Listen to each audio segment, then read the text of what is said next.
The 93X Half-Ass Morning Show podcast is sponsored by Standard Heating and Air Conditioning. Don't wait for an AC breakdown this summer. Get a free in-home estimate with Standard Heating and Air Conditioning. Schedule your appointment today at standardheating.com. The 93X Half-Ass Morning Show. 93 X. You ever have that friend that gives you the birthday alert? Hey, just want to let you know next Tuesday's my birthday.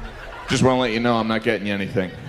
This is Dr. Britt Baker, DMD, the role model, wishing Dana a very, very happy birthday. And I don't care if it's your birthday or not, don't forget to floss. Ladies and gentlemen, the weekend.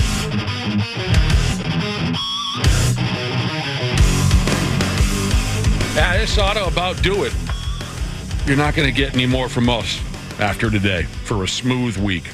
It is a big final day, though. Today is the final day of our pre-Independence Day F-off week. It's also Booze Cruise Day and Dana's 38th birthday. Happy birthday, you enormous dork. Thank you very much. I take that as a compliment. I see you dressed nice for the occasion. I got a shirt with the collar on, yeah. Wait a minute now. Is that a Fast and Furious themed shirt, though? Yeah. It is. Yeah, it is. It's a car work shirt that Vin Diesel's character wears. You have to go somewhere after the show. The only time anyone wears decent clothes around here is if they have plans directly after the show. No, this is just kind of in the closet. I just kind of grabbed one, and I was like, this will work for today, and yeah, it'll be good. And A collared shirt. Yeah, it's got a collar on it. It's a button-up and everything. It's a work fancy. shirt, though. It's got to be driving you. Yeah, he's not dressed up where he's going to go do an interview at 3M or something like that after this. I think he's got an interview at Jiffy Lube. You're underqualified by far. Honestly, you wouldn't know how to change oil in a car, would God, you? No. I always do. You have to have skill to do something like that. I always do that thing when I get my oil change and they show me the stick, after they do it, and they're like, yeah, right here. I'm like, oh yeah, that was good. Good change, bro. Good change. I want to go there. I want to slip into one of the uniforms, go there and just show you some Fun Dip with a little bit of the sugar at the bottom. See if you even notice a difference. Oh yeah, looks great, bro. Yeah, thanks. Good oil change. Did I tell you what happened last time I hit an oil change joint? There was drama. Oh, what kind of drama? It was really enjoyable. Were you involved or you just watched it? I was not involved. I was just a spectator. I don't like drama. You don't like the drama? No, I do not like drama. Isn't there someone you used to request that it was saved for? My mama. Yeah. Or actually somebody else's mama, Josh usually. used to always request that. But my mom loves save drama. the drama for. Your mother loves drama. Oh, yeah, she loves it. So then your slogan worked perfectly if you're going to save the drama for your mama. Because she appreciates that stuff. So you follow how you operate at one of those oil change joints. I pull in the motor vehicle, and then I'm just sitting there while the fellas ask me this and that. How many miles? What kind of oil would you like? How your windshield wipe? That whole thing's happening. And I got my windows rolled down so I can hear all the boys communicating. And at one point or another, one of them says something like, yeah, Donnie, this is a different vehicle. They're working on a different vehicle. Hey, Donnie, get over here. Can you help me do the this and that? And Donnie says, I showed you how to do that yesterday. And the other guy says, well, no, you didn't. You showed Jerry. And then Jerry says, hey, man, no one has to show me how to do anything around here. I know. And Donnie says, hey, will somebody come over here? And then the boss goes, hey, keep it off the floor. No way. I've never been in that situation. My head was on a swivel. I'm like, the fellas are going to scrap. This is going to be the greatest oil change visit of all time. Yes. It's going to be Donnie and Jerry against the other guy. I thought, but then the boss, I like the way he said that too. Hey, keep it off the floor. It was good times. I've always thought it'd be cool to be in one of those pits underneath the vehicle. Oh, yeah. I thought so too. Yeah. Doesn't it seem like that'd be an awesome place just to kind of hang out? Yes. Oh, yeah. Yep. Yeah, man. You could imagine you were working on the Millennium Falcon or something like that. Sure. Down there in the pit. Well, how do you feel on your birthday? Any thoughts? No, birthdays really, they don't register as that big of a deal to me at all. Just another year. I still feel the same. I'm still immature as ever. Pass a little of that on to Ashley, will you? Where birthdays don't mean that much. She starts getting an attitude 4 or 5 months before her birthday. Yeah. Oh, yeah. I like that about her, though. Yeah, I do too. It helps keep me young, I think. She's happy my birthday's out of the way. Me and Waffles are out of the way, so she's up next. Yep. Yes. All the attention gets to her now. First, I have to go through Nick's birthday. Then it's me. After me, then Smashley has hers. Oh, yeah, that's right. Dana, I text you a birthday gift. Did you already see the text? No. I pre-ordered you a birthday gift. Unfortunately, it doesn't come out until August. Hey. But I'm very much looking forward to it. Something to look forward to. I appreciate that, sir. Yeah, did you see that yet? No, I didn't get that text. You didn't? Did you text it or G-chat or what'd you do? I texted it to you. No, I didn't get that. He has your number blocked. Last text I got from you is an egg shape emoji. No, that's an eggplant emoji. Eggplant emoji. Yeah, that's different. So are you telling him, Cubby, that if... That is way different. Yeah, just show waffle. It's completely different. Yeah, I believe I sent you the last 2 texts previous to the one I sent you this morning were eggplant emojis. You got to get a new phone. I think I just got a new phone. You did? Yeah. Well, you got to get another new phone. Everybody else gets my text. So I got you the cast of Ted Lasso. The new Funko Pops are coming out. Oh, dude. So they're coming out next month. Oh, that's and rad, so I man. pre-ordered all those for you. That Thank you, sounds Josh. incredible. Thank you, Josh. Like That's I said, awesome. you're fun to shop for. It's like shopping for a kid. Yeah, I was talking to my ex. We got an old dog in the condo. Hey, what a coincidence. So we got business, and she was like, "Oh, your birthday's coming up, and she goes, you were so easy to shop for." And she would just keep like a list. She's like, all right, the last thing I got him was like fast related. So this time it'll be Legos. Next time it'll be Nintendo. And she would just go through the list each time. She goes, easy. I would just Google one thing that you like and I'd find something and then it'd be done. Yeah, you are easy to shop for. Mm-hmm. I mean, there's people like some people you really have to think super hard. Like, boy, I don't know.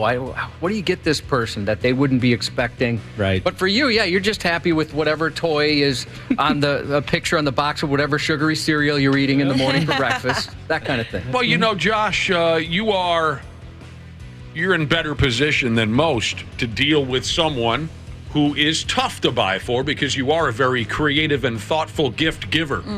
And I got to add, one hell of a lover. You are a very creative and thoughtful gift giver. How did I say that? Gift giver. Gift giver. A lot of folks would be screwed, but you always seem to knock it out of the park, I got to say. Well, Dana, you're a breeze. You're a breeze. Well, dude, these Funko Pops are way cool. These, So let me get this straight. Ted Lasso ones. These are sweet. Dana's the kid on the program after hearing that last statement. I got to tell you, these Funko Pops are sweet. Those are cool. The Roy Kent one looks so badass. He's got a little hat. That's all it takes? Yeah. Well, you guys are all easy. We're surrounded by 10-year-olds here. So now we got something kind of cool happening. If you dress like Dana today and you're going to be on the boat, looking forward to seeing the folks on there. You get a cupcake, a little birthday cupcake from Thirsty Whale Bakery. Yeah, that'll be awesome. I'm bringing a bandana just for that reason. Just to get a cupcake. We could probably get you a cupcake either way. I saw a dude yesterday walking through St. Paul, and he had the bandana on his head, and I thought, oh my gosh, somebody's already getting ready for this party tomorrow night, dressing like Dana. I got a couple of those bandanas laying around. I don't have any. I used to wrap them around my thigh before hard rock concerts when I was a kid. I remember seeing that look in photos and whatnot. I've always had tree trunk legs, so that wouldn't work for me. Ankles. I did ankles. Tonight we hit the river for our tremendously low-key boat party. At least that's what I'm hoping for. Me too. I got to throw some information your way. If you're a ticket winner and you're planning on showing up, come out early. Get there early.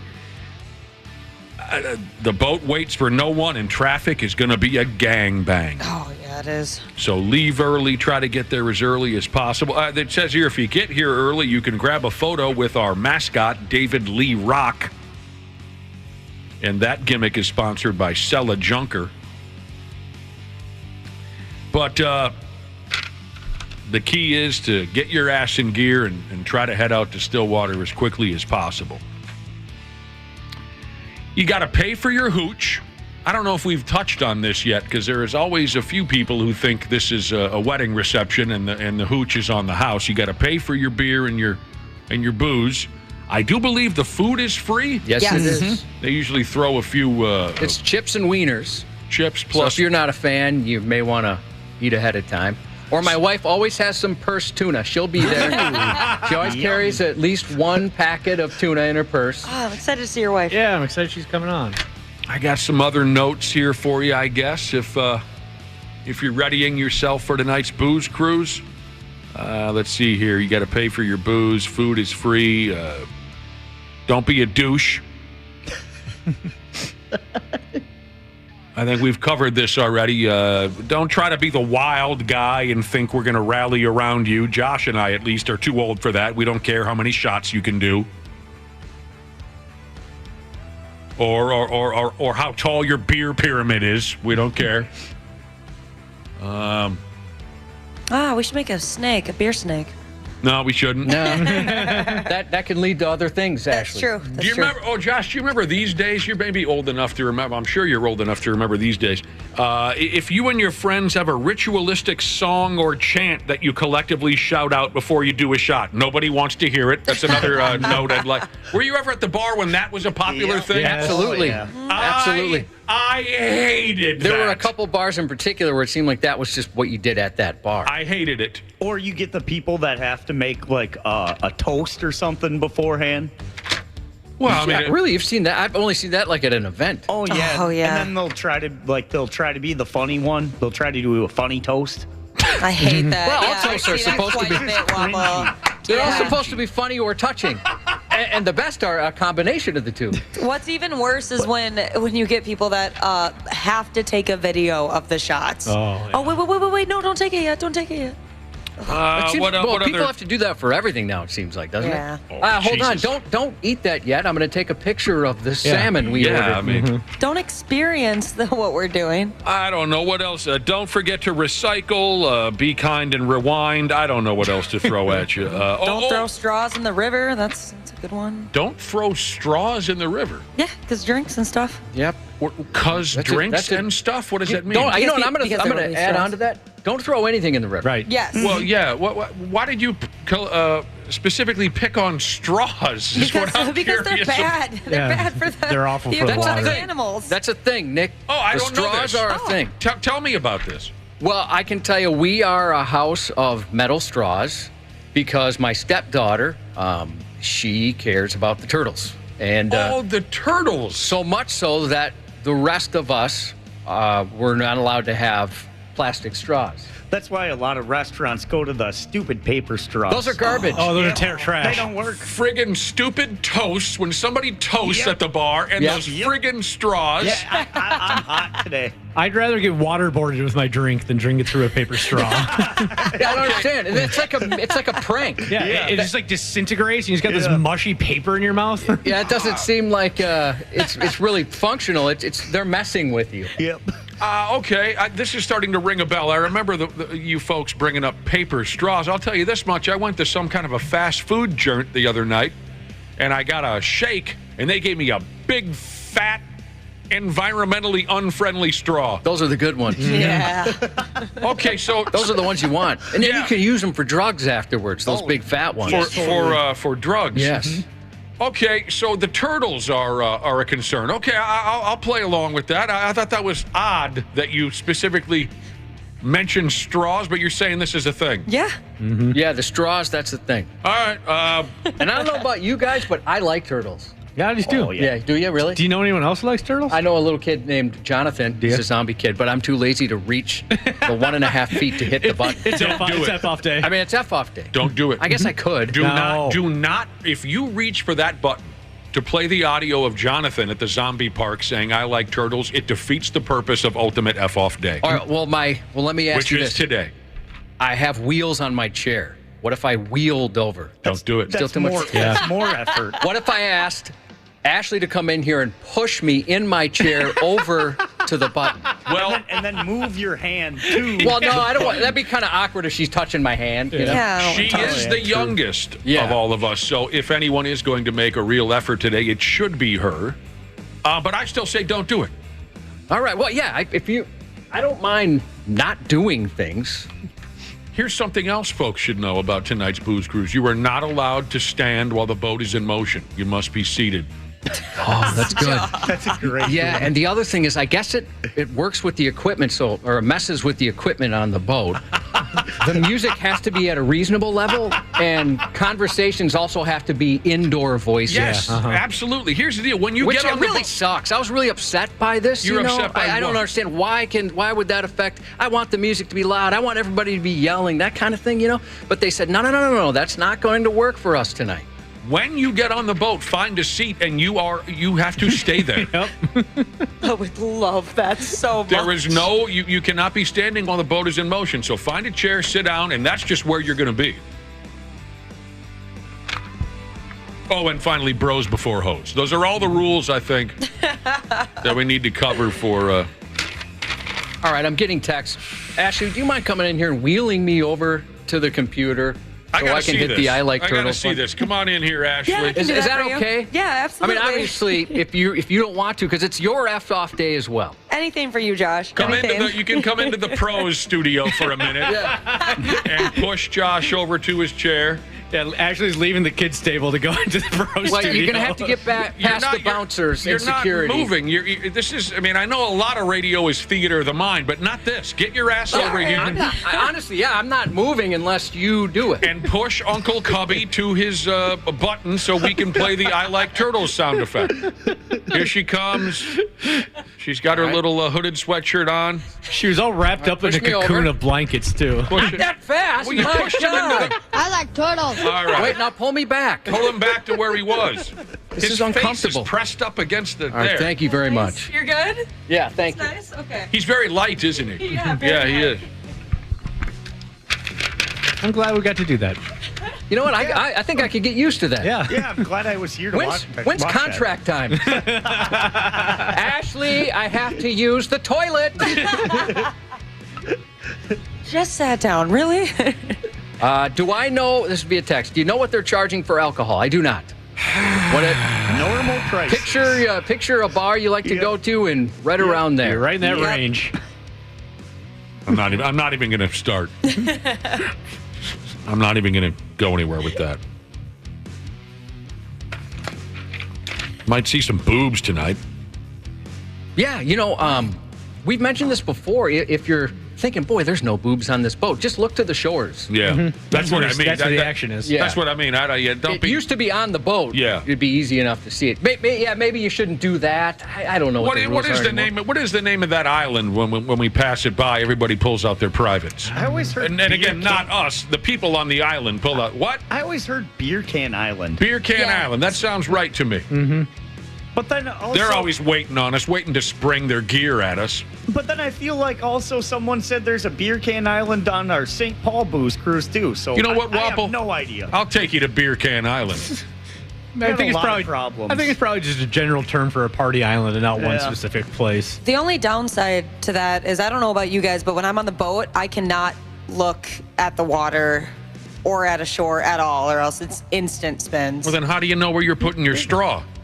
Well, she never puts it in the water. Yeah. You can't look at the water or land. Yep, I get motion because sickness you get really motion bad. sickness. I do remember that from previous boat rides, actually.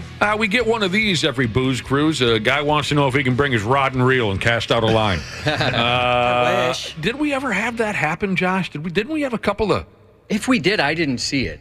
I don't think the boat But I usually people, like to be in the air conditioning. Yeah, that's my spot. I don't think they'd want you reeling in any catfish or anything onto the stinking. So put your rod and reel back in the pickup. What about the air conditioning? I said that's typically where I am, and you can't cast out those windows. I don't even know if those windows open. Yeah, I've never seen them open. Cubby likes the AC levels. I love that. People will ask me where you are, Josh, and I'm like, wherever there is AC. Air conditioning, yeah. Got to be there. And it's, you know what, you guys used to make fun of me, but I'll tell you, those have been some of the more busier levels the last couple of years. Yeah. Also, probably because those bars are easier to get to. Well, you know, speaking of the air conditioning, it is supposed to be a little warm this evening, but nothing horrible. We've gone through way worse when it comes to weather. This is going to be reasonable this evening. I got a new Hawaiian shirt yesterday to wear on the boat. Oh, yeah? You already got your outfit planned? Oh, yeah. Samesies. I wanted to go for the dad holding down the barbecue, the family barbecue backyard vibe, with the Hawaiian shirt. So I first went to Tommy Bahamas because I know those are I walked in, I looked at one shirt, it was like $180. I was like, I'm going to Ragstock, man. Hawaiian shirt? Yeah. They're right next to each other, too. I was just there the other day. Mm-hmm. Yeah, if you came in a Tommy Bahama, I'd assume you were making KDWB money around here.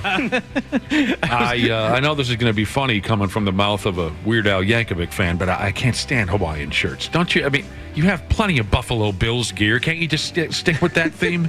But you hate that, too. You hate Hawaiian shirts not worse? the way I hate Hawaiian shirts. Here's a guy that wants to know if he can buy us radio people a drink because we don't make that much. That is one of, well, you know what? And what a great sequel to that story we had. If you hadn't heard the story, one of the earlier years, Nick and I were sitting on the first level. A guy came up to us, really nice guy, but then all of a sudden he just unfurled this huge wad of cash, threw us each a 20 and was like, I know you guys don't make that much, so why don't you go buy yourselves a beer, you know? And he walked away. Wow. Yeah. I clenched up my fist. I came very close to punching that son of a bitch in his eardrum when he did that. I imagine. So, and we have told the story a few times over the years. It was a douchey thing to do. I don't necessarily think he was trying to be a douche, but it sure came across that way. And boy, it was just a year or two ago, he called in and said he still felt bad about that. Good. He said something along the lines of, when I was young, I was a moron. I'm sorry. That was totally classless. And yeah, talk about that. That's a moment that I never thought would come full circle. Mm-hmm. And here we come years later, the guy says, yeah, sorry about that. That was awesome. Yeah. That's cool they did that, though. It's proof that people can change. Forgiveness is possible. I'm looking forward to this because last time we had a boat cruise, our Infect the River, last fall. Oh, Infect the River, I didn't wake up with the hangover, but I did wake up with COVID, and that was the sickest I've ever been in my entire life. Took out 11 people here at the building. So let's hope that this year it's just a hangover we get. Yeah. I'm worried about super gonorrhea. That's making a resurgence. Oh, that is. That's a real possibility. Well, but it's no big deal if you've already had it. Is it? Oh, it makes it better? Yeah, Wapple's good. I'm safe. Yeah, no, you've... Oh, you know what? Ashley, come push me over to the computer. If you've already had... So you can't get super gonorrhea twice, as far as I know, but I'm no doctor. Here's a text from Making Groceries While You Sleep, Jesus. He says he apologizes in advance. His sister... Big Sexy Beer Farts Sheezes is going to be on the cruise tonight. Oh, no. That sounds terrible. Oh, no. Just threw up in my mouth a little bit. Oh, I kind of want to meet her. Can you call her and say no thanks?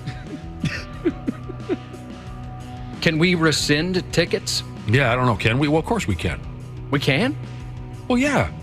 It's the half-ass morning show booze cruise. We can uninvite any one of you sumbitches if we want to. Ah, sorry, Wapple. All right. We're not going to see you there. I'll take the night off.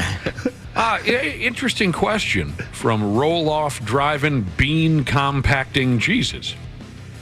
Is there going to be any kind of a 93X merch table? No, I don't think so. Well, they have the last few years. They did last year. Wait a minute. There was. Yeah. So that could be a possibility. Okay. Yeah, not that we've been told, but yeah, it has happened. I had forgotten all about that we did that the last year or two. Okay, well, I guess our answer is maybe. Maybe. Yeah, I even grabbed a hat last year. All right. So there you go. Tonight's the night. But yeah, let somebody write that down. Big Sexy Beer Farts Sheezes. I'm not going to forget that. Let's get is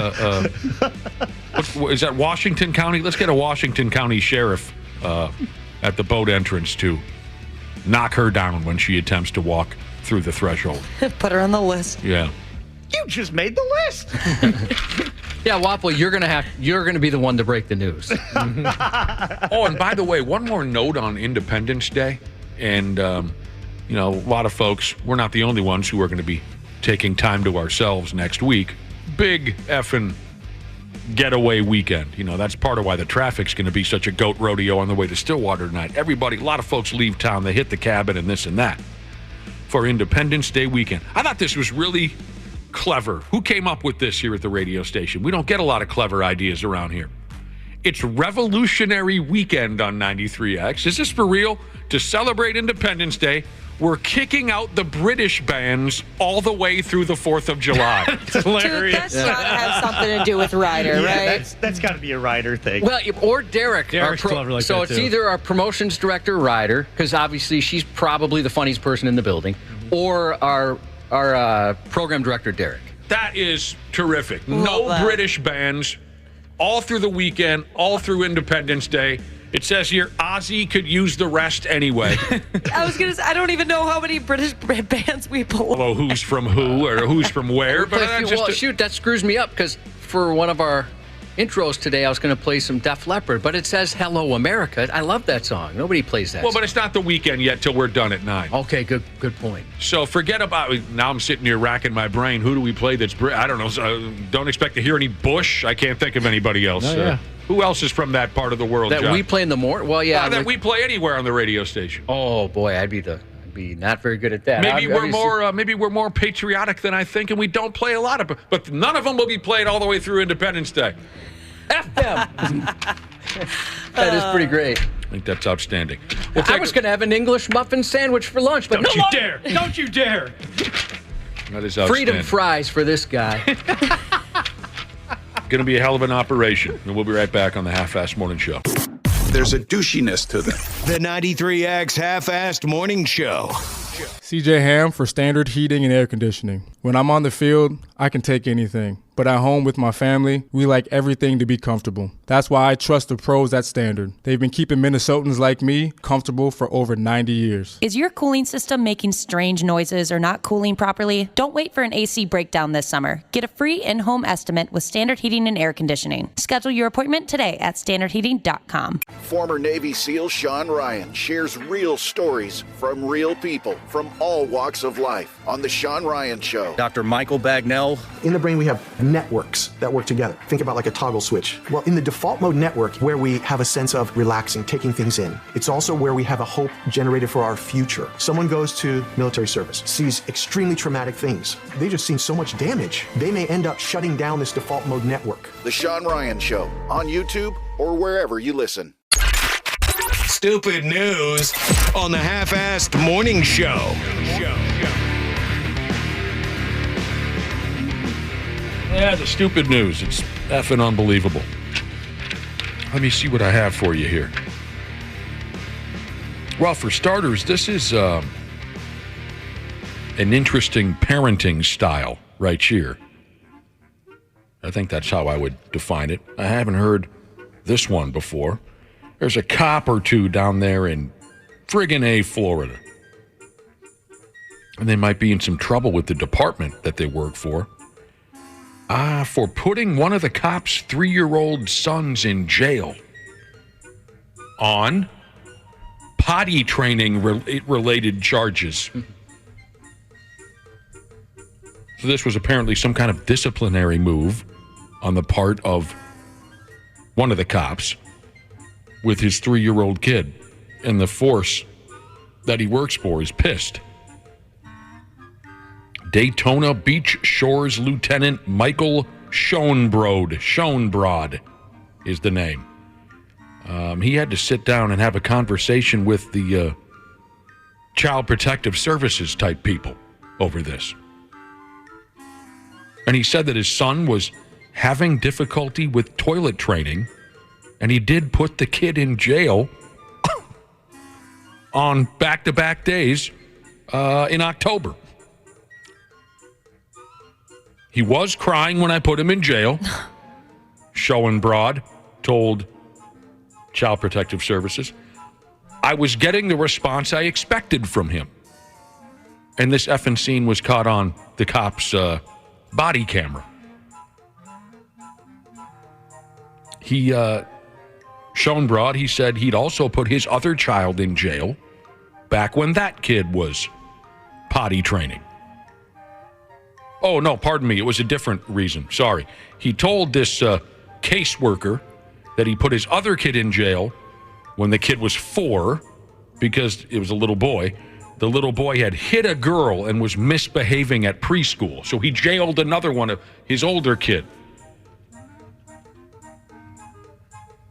But he also said about that older kid, he was crying and everything. But to this day, if you mention that incident, he says, I'll never do that again. So he's kind of priding himself on his parenting. When my oldest kids were very little, my brother's a police officer, and if you committed a crime in his city, you probably know him because you give him a little bit of money and he lets you go. He's kind of known for that. Yeah. But so they would call him on each other. Cute. Like, hey, Uncle Damon, can you put him in jail? He did this. Oh, so, sure. just Yeah. kind of as a joke. They'd be sending him to the big house, if they were to slight the other one in any way. Now, this latest kid that he tossed into the cooler for potty training problems, apparently this kid vowed to, quote, never poop his pants again. We've all made that vow, and we've all broken that vow. Mm-hmm. What if on the second day, Dad goes in there thinking, I really taught him a lesson, and he's trading cigarettes for Legos or something like that in jail? He's running that place. Yeah. He's institutionalized. He doesn't want to get out. No, this is his home now. So this cop, Sean Broad, or whatever the hell his name is, he had the kid with another cop by the name of Jessica Long. And they're both under some kind of investigation for throwing this 3-year-old kid in the old Stony Lonesome. That'd be interesting to see how this one plays out. I wonder what's going to happen here. Yeah, I want to fast forward 20 years and see where the kid's at. Therapy. Yeah. Big, tall, purple mohawk, multiple nipple rings. Well, now that we're talking about potty training, or we're discussing at least a little bit about potty training, can I tell that great Kirby Puckett story, Josh? Isn't that one of the more heartwarming stories you've ever heard, the Kirby Puckett? It's a very sweet story. One of maybe my favorite all-time Minnesota Twin, Randy Bush. If you're young, you don't know who I'm talking about, look him up. Randy Bush was on both Twins World Series teams, 87 and 91. He was an outfielder, but he was most valuable as like a pinch hitter. He was the guy that Tom Kelly would throw into the mix if we needed a big hit. And he came through so many times. I just loved watching Randy Bush at the plate. He had that sweet slide in the 87 World Series that older Twins still talk of. Older Twins fans, I should say. Sweet head-first slide. It was beautiful. Many years ago, when Kirby Puckett retired from baseball, which was devastating in this town when Turkey Bucket called it quits, but he had glaucoma. Anyway, we had Kirby on the radio, which was just an unbelievable thrill. And we also interviewed 4 or 5 other Minnesota Twins about Kirby's retirement, and one of them was Randy Bush. So we had Randy Bush on the line. And one of us asked him something along the lines of, the impact that Kirby Puckett had on the ball club and this town. And he told this great story where he said, Randy Bush said when one of his sons was potty training, it was a real bitch. He and his wife just could not get this kid to do it right. He always wanted to sit in his little potty chair. He wouldn't get on the big toilet. It was just a real process for him. And Randy Bush said that his wife would often try to, encourage? Encourage, thank you, the kid. His wife would say to the little kid about sitting on the big toilet, this is how Daddy does it. Don't you want to do it how Daddy does it? And the kid would just shrug his shoulders. I don't really want to. And then one day, the mom said, this is how Kirby does it. And the kid said, Kirby sits on the big toilet? And within minutes, the kid was doing it like he should. That's awesome. I thought that was a great story. Speaking of when you were a kid, it was so much easier to be cool when I was a kid. All you had to do was drink some beer, smoke a heater, get laid, get in a fight, and you're in.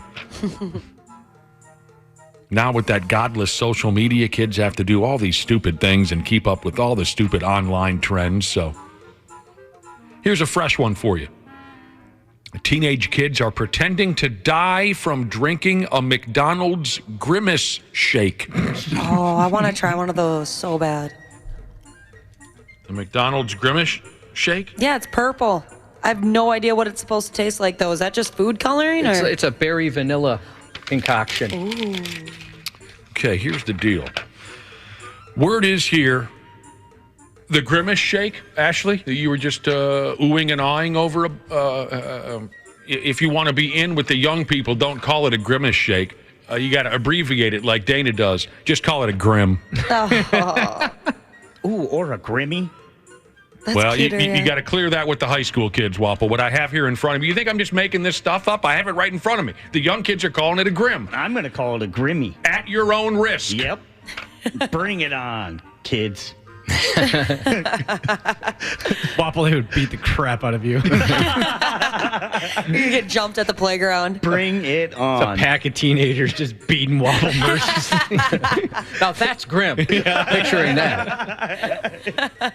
I guess you can see all this unfold on TikTok. The premise is the kids post videos of themselves tasting McDonald's new Grimace shake, named after the big purple character, in case you're unfamiliar with all the lovable McDonald's gang. So they drink a Grimace shake, and then the young people pretend to die. McDonald's started selling this shake earlier this month as part of its Grimace birthday meal. Did you know that you had a birthday close to that of Grimace, Dana? No, it makes it a lot cooler, though. Like Josh said, it's a berry vanilla shake. And now it's gone viral for this online silliness. Kids are becoming more creative with their fake gruesome deaths, sometimes while covered in this shake. Yeah, that's wow. The one I'm looking at right now, it's like 3 still photos. He's taking a sip and kind of like, ooh, this is good. And then he kind of gets his horrified look on his face. And the next one is he's laying on the ground. He's got shake all over. Looks like a crime scene. And it's like coming out the sides of his mouth. Some of them are pretty creative, actually. Yeah, like you were saying, sometimes they force the Grimace shake to come out their nose, like a 70s disco overdose type of a scene. Did you see the one where there's like a trail leading through like a scary house, and then the kid's just laying there in the corner, and then the cameraman turns around, and then there's just a purple hand that reaches around the corner. These are so much better than the ones where, I don't know, you're stealing Kias and Hyundais. You know what I mean? You're showing some creativity here. Yeah. More harmless, yeah. So this kid, he's shirtless, he's covered in Grimace shake, and he's put his feet first through a basketball hoop and is hanging there with his arms out with his head down like he's dead. These are really, some of these are really intense. Okay, I love it. I can't anymore. You guys are having way too much friggin' fun with this. This is really creative. Well, you don't think this is kind of fun? I mean, I think what it is you're so tired of TikTok stuff, whatever. If you just saw this for the first time, I think you'd like it. All right, sorry I blew up. By the way, Wapple, when you were calling a Grimace shake a Grimmy, a few people thought you called it a Rimmy, and we have some takers. Waffle, the one you sent to me. Dude, what? Yeah, isn't that one good? Oh, I have to post that on the website. Yeah, Josh, Send it to me, I sent too. it to you too. I got to see this. McDonald's hasn't commented on this as far as I know, but Grimace posted something on McDonald's social media. Grimace himself. And he said, I'm not sure what this means, but all he said was, me pretending I don't see the Grimace shake trend? do you guys know Grimace's style of humor? What does he mean by that? Just saying he's just going to pretend like it's not happening. Yeah, looking the other way. Oh, okay. I do love Grimace. He just has one of that look that just, it's kind of creepy, but also adorable at the same time. I notice he always has basically the same look on his face. I agree. A lot of those guys do. Is that the look you're referencing, Ashley? Yeah. Wapple, be careful challenging the teenagers. You were saying earlier you don't like that a Grimace shake is called just a Grim. You, for whatever reason, you want to force this Grimmy idea. A couple of our listeners have challenged the teenage kids in their neighborhood before, and they were forced to lick white dog poop. Oh, no. One time I had to eat cat poop. You did? I didn't want to eat the cat poop. I remember that. Yeah, but I ate the cat poop. You did end up eating the cat poop, I ate didn't the you? cat poop. Fine. Fine, I'll eat the cat poop. Now, here's another kid who cries himself to sleep if he doesn't get some kind of attention on social media. He got it, and he's also facing criminal charges now. He's in Florida. He's on video. He's downing a twisted tea. Oof. No, you don't like Are those twisted? rough? Gut rot after a couple, yeah. Really? Love them. Love them. Good. Thank you, Wapple, just in case they're a sponsor here on the program. Oh, they are delicious. I have just had way too many of them. And here we go. I have given that company a lot of money. They have this new variety pack, and they have a rocket pop one. It tastes like a bomb pop. So good. Oh, that does sound good. Yum. This kid is downing a twisted tea while holding a baby alligator? Mm-hmm. And the folks at the Florida Fish and Wildlife Conservation Commission began investigating after they became aware of this video. The kid faces charges of taking the alligator without a permit, or as my dad would say, without a permit. The wildlife folks said the lack of respect and responsibility shown toward this animal was disappointing. This serves as a strong reminder of the consequences of such behavior. This dopey teenager was recorded while he was at a truck meetup. Oh, I want to go to one of those. Me too. I don't know anybody who's organized a truck meetup. I'll show up for...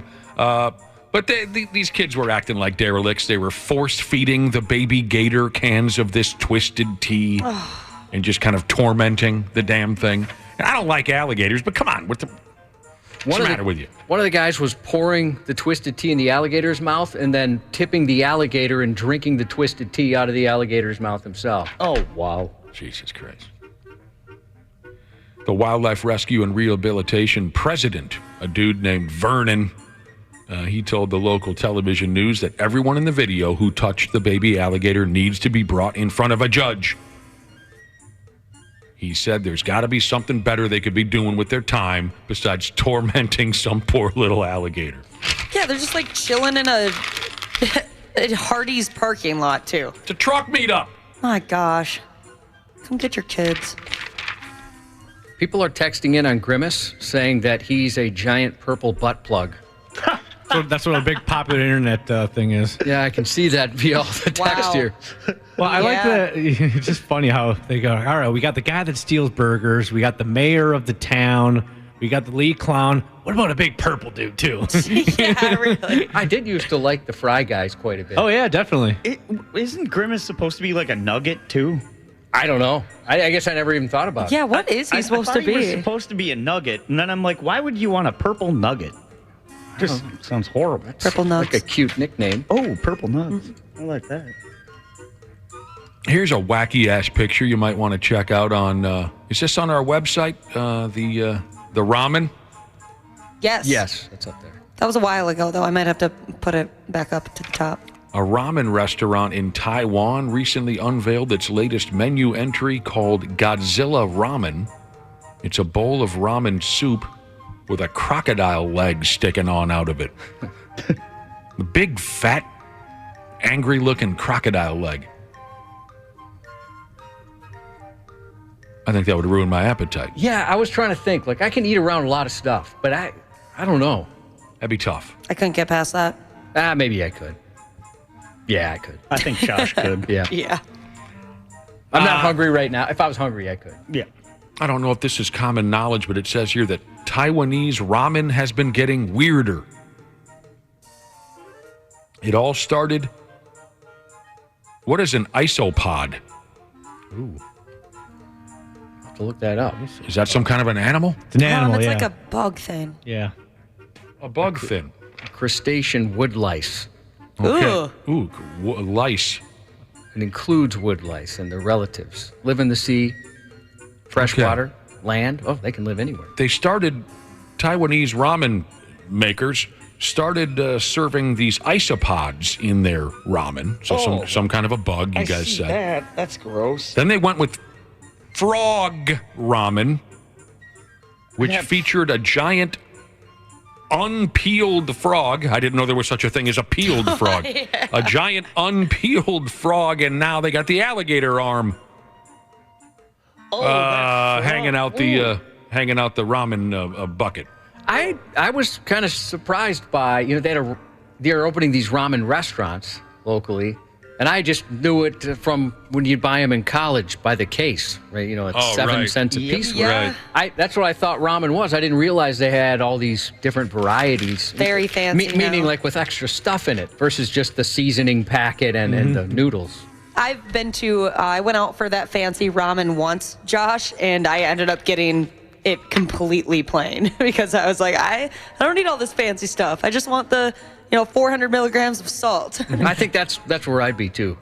By the way, people are texting in on Grimace. He is a taste bud. Oh. It's a taste bud. Huh. And a butt plug? And a butt plug. Yeah, I'm not. I wouldn't want to combine my taste bud with a butt plug. I'm just saying. And I'm not eating any of these specialty ramens. Ooh. Dude, did you see the isopod one ramen? Yeah. And then the frog one? Whoa. That looks a little gross. Anybody here have frog legs before? No. Yes. No. I had them. They're all right. Yeah, they're pretty good. I don't think I'd order them on purpose, but my grandpa used to eat frog legs, pigs, what do you call them? Pickled pig's feet. Yep, pig's feet. Yep. All that. My dad, same. He would eat all that Herring. stuff. Oh yeah, my dad loved Pickled herring. eggs. Pickle bags? Pickled eggs. I thought you said pickle bags too, and I was trying to think, what's a pickle bag? I kind of thought I did too. Yes. Even you confused yourself. Yeah, and then you guys said I did, so I'm like, no, maybe I did. All of our fathers and grandfathers dined on all that type of stuff. Hey, an all-time world record was set. You want to hear about it? Yeah. There's a new record in the category of wettest fart. Oh. No, I'm kidding. No, I'm I kidding. lied. No, I'm joking. How would you measure that? A man set a new record, don't you know? I guess he broke 2 world records. He ran 893 feet while on fire. This is up on 93x.com. But that first part would be tough for me, just that running 893 feet. Absolutely. Unless I was running from a man on fire, I might have a chance. I wonder if I've run 893 feet in the last 30 years of my life. The fire running bro is a French firefighter. He ran 893 feet after being set on fire. And the best part of the story is that he wanted no part of this. Yeah, he didn't know he was going to be a part of that day. Okay. It's my second sarcastic comment from this story. He was in on it. This was on purpose. He goes with the name Jonathan Vero. He's 39. He threw on some kind of protective suit, and then he was lit on fire on a running track, trying to break the record for longest distance full body burn run without oxygens. Wow. So he completed the first 328 feet in a time of 17 seconds. That broke a second record for fastest full body burn 100 meter sprint without oxygens. I know this gets very confusing. Both records were previously held by a British man, fittingly named Anthony Britton. Where are you from? I can't remember. Well, here you go. This is cheating. This is cheating. This Vero guy, the new running on fire record holder. He's a firefighter and a professional stuntman. You can't do that. I don't think you can do that. So you don't think it should count because he's a pro? Yeah. He's a professional stuntman, just like my pal Mirzo, who will be on the booze cruise tonight. Ask him about it. I don't think that should be allowed. I mean, Joey Chestnut's a professional eater. Yeah. True. What does that mean? He breaks records. He breaks all the Guinness World Records for eating. Oh, I thought those were just competitive eating records. Those are Guinness World Records? Yeah, I believe so. I thought the competitive eating world just had their own set of records, to be more recognized as a sport. I didn't think about that side of it. And then this guy, he said this fire runner guy. He told the local news he, quote, always had a passion for fire. And then I don't know why he throws this in here. He also said, quote, he never stops playing with it. Wapple had that problem. Yeah. It's tough, isn't it, Wapple? What do you mean you never stop playing with it? As a firefighter, too, I don't think you should be a If it sounds like he has a touch of pyromania. Let's eliminate this guy from the record books. I don't like it. Doesn't sound right. It should be an average schmo like us that gets lit on fire and then runs 893 feet. Wapple, you want to get lit on fire? You're right. Does kind of sound cool. No, I agree with Nick. Someone with no training should be doing this. Yes. Then you should be able to be drunk. That's what makes it an impressive world record. I mean, who's the top running back in the NFL? That guy from that one team. Yeah. Him. Let's go with years ago. Let's say Adrian Peterson set the record for running with a football faster than any other people. Would it be Jonathan Taylor? That sounds right. Colts? Sure, yeah. Or is there somebody that surpassed him? Right? Adrian Peterson sets a football carrying record. You're going to say, well, yeah, that's what he does. True. And by the way, Wapple you're not going to set Wapple on fire. He's got a motto. His motto is, I think it's, hey, everybody, it's a fire, get out of the way. I think is his motto. Yeah, and then my second motto is, I have gonorrhea. Hey, everybody, it's a fire, get out of the way. So Ashley, come over here and push me to the computer. On my way. There's a fire! Get out of the way!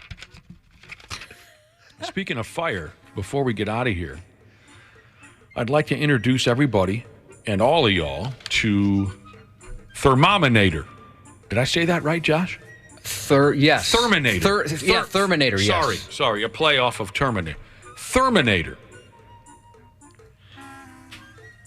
Terminator is a flame-throwing robot dog. Sweet. I would Super trade cute. both my dogs for this dog, and I love my dogs. You got to But see this. They don't shoot flames. Your dogs don't shoot flames. No. You got to see this on our website. Terminator, the flamethrower-wielding robot dog. It was created by a company called Throw Flame. They've created the world's first flamethrower robot dog. Now, robot dogs have been around for a while, from what I understand. Oh, yeah, there's some controversy sometimes with these robot dogs. What's the controversy? Some people don't like the cops use them. They don't like that cops use them? Yeah. Why is that? I don't fully understand all the arguments behind it. Just really because you get into can't 100% trust what a robot's going to do? If that's the argument, I can understand that. Yeah, they're going to take over the world. Oh, we all know that. We saw Show Terminator. me one movie that says that. That's why you. iRobot. Tell us something that we don't already. Why would the Terminator movies? I don't know. I guess age? Yeah, iRobot was the one I really remember, Wapple, where I was like, hold on a second. I tell you what, when you hear that, Josh, it shows you that the young are not right. The first robot movie you think of is I saw 30 minutes of that. I wanted to bash myself in the head with a brick. That was a horrible movie. It was kind of fun. I was praying for Skynet to take me out when I watched that movie. Actually, I don't remember much of it at all. Robot dogs have been around for a while. It says here in countries like China, they're competing with actual dogs. So there are families in China who don't want to have a real dog anymore. They want a robot dog. If the cops did use this, and not that I have a plan to commit any sort of crime, but that would make me definitely rethink what I do. Knowing that a robot dog might be hot on your heels? A flamethrower robot dog. Oh, a flamethrower Yeah. sure. Specifically a flamethrower robot dog. Well, I don't know. I mean, I think I'd rather get busted by one of these, wouldn't you? It's pretty badass. Yeah. I wouldn't want to. I'd put my hands up pretty quick. Mm-hmm. And if I was going to get set on fire, set me on fire with this robot dog. Oh, then you could even break the record. Yeah. Terminator. What was that? What the hell was that? I said, yeah, and my voice cracked. You sounded like a dog toy we have where you squeeze it. Yeah. It makes that exact same noise. Squeaker. Terminator comes with a high-performance flamethrower mounted on its back, which allows it to shoot flames up to 30 feet to the front skis. There are other killer robot dogs out there, but their names are no fun. One is called Spot. Spot doesn't shoot flames, as far as I know. The company Throw Flame says that the Terminator is designed as a tool for pest control and snow and ice removal, and for safely throwing flames in movie scenes. That's pretty cool. It is cool. Have you seen how fast its little legs go? Yep. That's the best. I love those robot dogs. Just wait until your shady cousin gets a hold of his own Terminator. That's where things are going to get iffy at that point.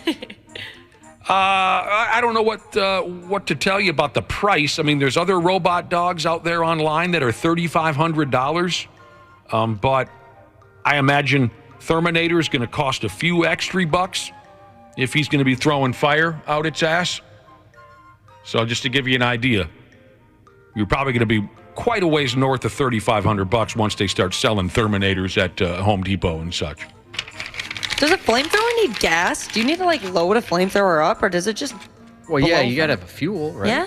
Never used a flamethrower. I guess I'm not an expert. But I imagine there must be some type of combustible fuel. I don't know how else that would work. No, me neither, Cubby. All right, let's close out with this sumbitch. If you're wondering, hey, what are the rich a-holes wasting their money on lately? Here you go now. A microscopic handbag. Smaller than a grain of salt. Has been sold for $63,000 at an auction. Come on. What do you always say, Josh? You know, every once in a while one of these products comes out and they know it's ridiculous, but they also know some rich douche is going to have to buy this so he can tell his rich douche friends. And the more money it costs, the more demand there'll be from this type of person. Mm-hmm. It looks like something that I rub out of my eyes every morning. A Louis Vuitton bag? Yeah, just that tiny little crusties? yellow. Yeah. You've got Louis Vuitton bags under your eyes. They're designer. Hey, this thing is so stupid. It's smaller than a grain of salt. It can pass through the eye of a needle. You need a microscope to see it. I think they sell a microscope with this stupid microscopic handbag. Have you ever priced out just a regular Louis Vuitton purse, Ashley? No. Aren't they pretty crazy expensive anyways? I mean, I know they're Insanely. expensive, but isn't it ridiculous expensive? Yeah, I think, at least $1,000. Okay, yeah, so I'm on their website and it looks like $2,000, $3,000. God dang. For a purse. It's You have no crazy. money to put in there after. Yeah, exactly. You're spending all this money for a place to put your money. Makes no sense. So that's wildly on the high end, $1,000 for a purse? Yeah. Okay. I mean, you can get a Coach or Michael Kors for a lot cheaper. I want to be with a gal whose purse is an old Jofa hockey bag. You know what I mean? It says Jofa or Christian Brothers on the side. Stinks. You know what I'm here's some talking- Gucci. Here's a Gucci purse for $42,000. Oh! Must have it. I already have it. There you go. Sports on the 93X Half-Assed Morning Show. Anyone have a fireworks accident? Show of stumps? This program is sponsored by the 4th of July weekend. Remember, kids, don't play with fireworks. Instead, have the adults who've been drinking all day set them off. I bet this place sells illegal fireworks. Just go in and act casual like you buy them all the time. Hi, let me have one of those porno magazines. Large box of condoms, a bottle of Old Harper, a couple of those panty shields, and some illegal fireworks, and one of those disposable enemas. No, make it two. Music has been taken out of this portion of the Half-Assed Morning Show podcast for licensing reasons. Here's that old Def Leppard song you wanted to play. Cubby. I dig this one. Love old Def Leppard. You like the old stuff? Love it. The Pete Willis stuff? Yeah, that too. A lot of folks don't even know what we're talking about when we say Pete Willis stuff. Let me have one of those porno magazines. That's a great line. Well, he was embarrassed to buy fireworks. Right. Just nervous. I'm going to throw some limited sports information at you here real quick. But first, I wanted to read a text that came in here a minute ago. We love our listeners, the brotherhood, the sisterhood. We always get concerned when we hear about one of them not doing so well. Here's a text from a listener. Didn't leave their name, but know that we wish you well. He said, I went to the doctor yesterday. The doctor told him he needed to stop masturbating. He asked the doctor why, and the doctor said, because I'm trying to examine you. Twins are in Baltimore this weekend, and I don't know anyone, you tell me different, I don't know anyone who wants to be in Baltimore for 3 days straight. The Twins... a buddy of mine lived there for a while and despised it. Hated it, right? Yeah. I had a friend of mine had the same experience. You say Baltimore, and he gets sick to his stomach. I don't know anybody who wants to be in Baltimore for 3 straight days. They start tonight, 6:05 on BSN. Let's hope business, as JR would say, business picks up for the Twins. They've been struggling lately. They've announced the starters for the American and the National League for this year's All-Star Game. We'll get to that and much more when Randy Shaver and Brad Ryder duck into the mix. For now, stay tuned for Josh's news report.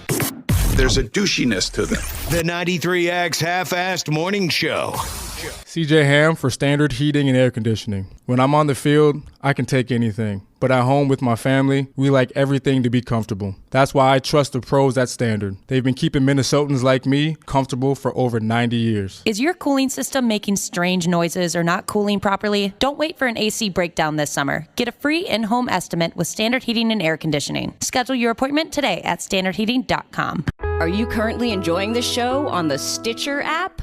Then you need to know Stitcher is going away on August 29th. Yep, going away, as in kaput, gone, dead. Rest in peace, Stitcher, and thanks for 15 years of service to the podcast community. So switch to another podcast app and follow this show there. Apple, Spotify, or wherever you listen. Half-Assed Morning Show.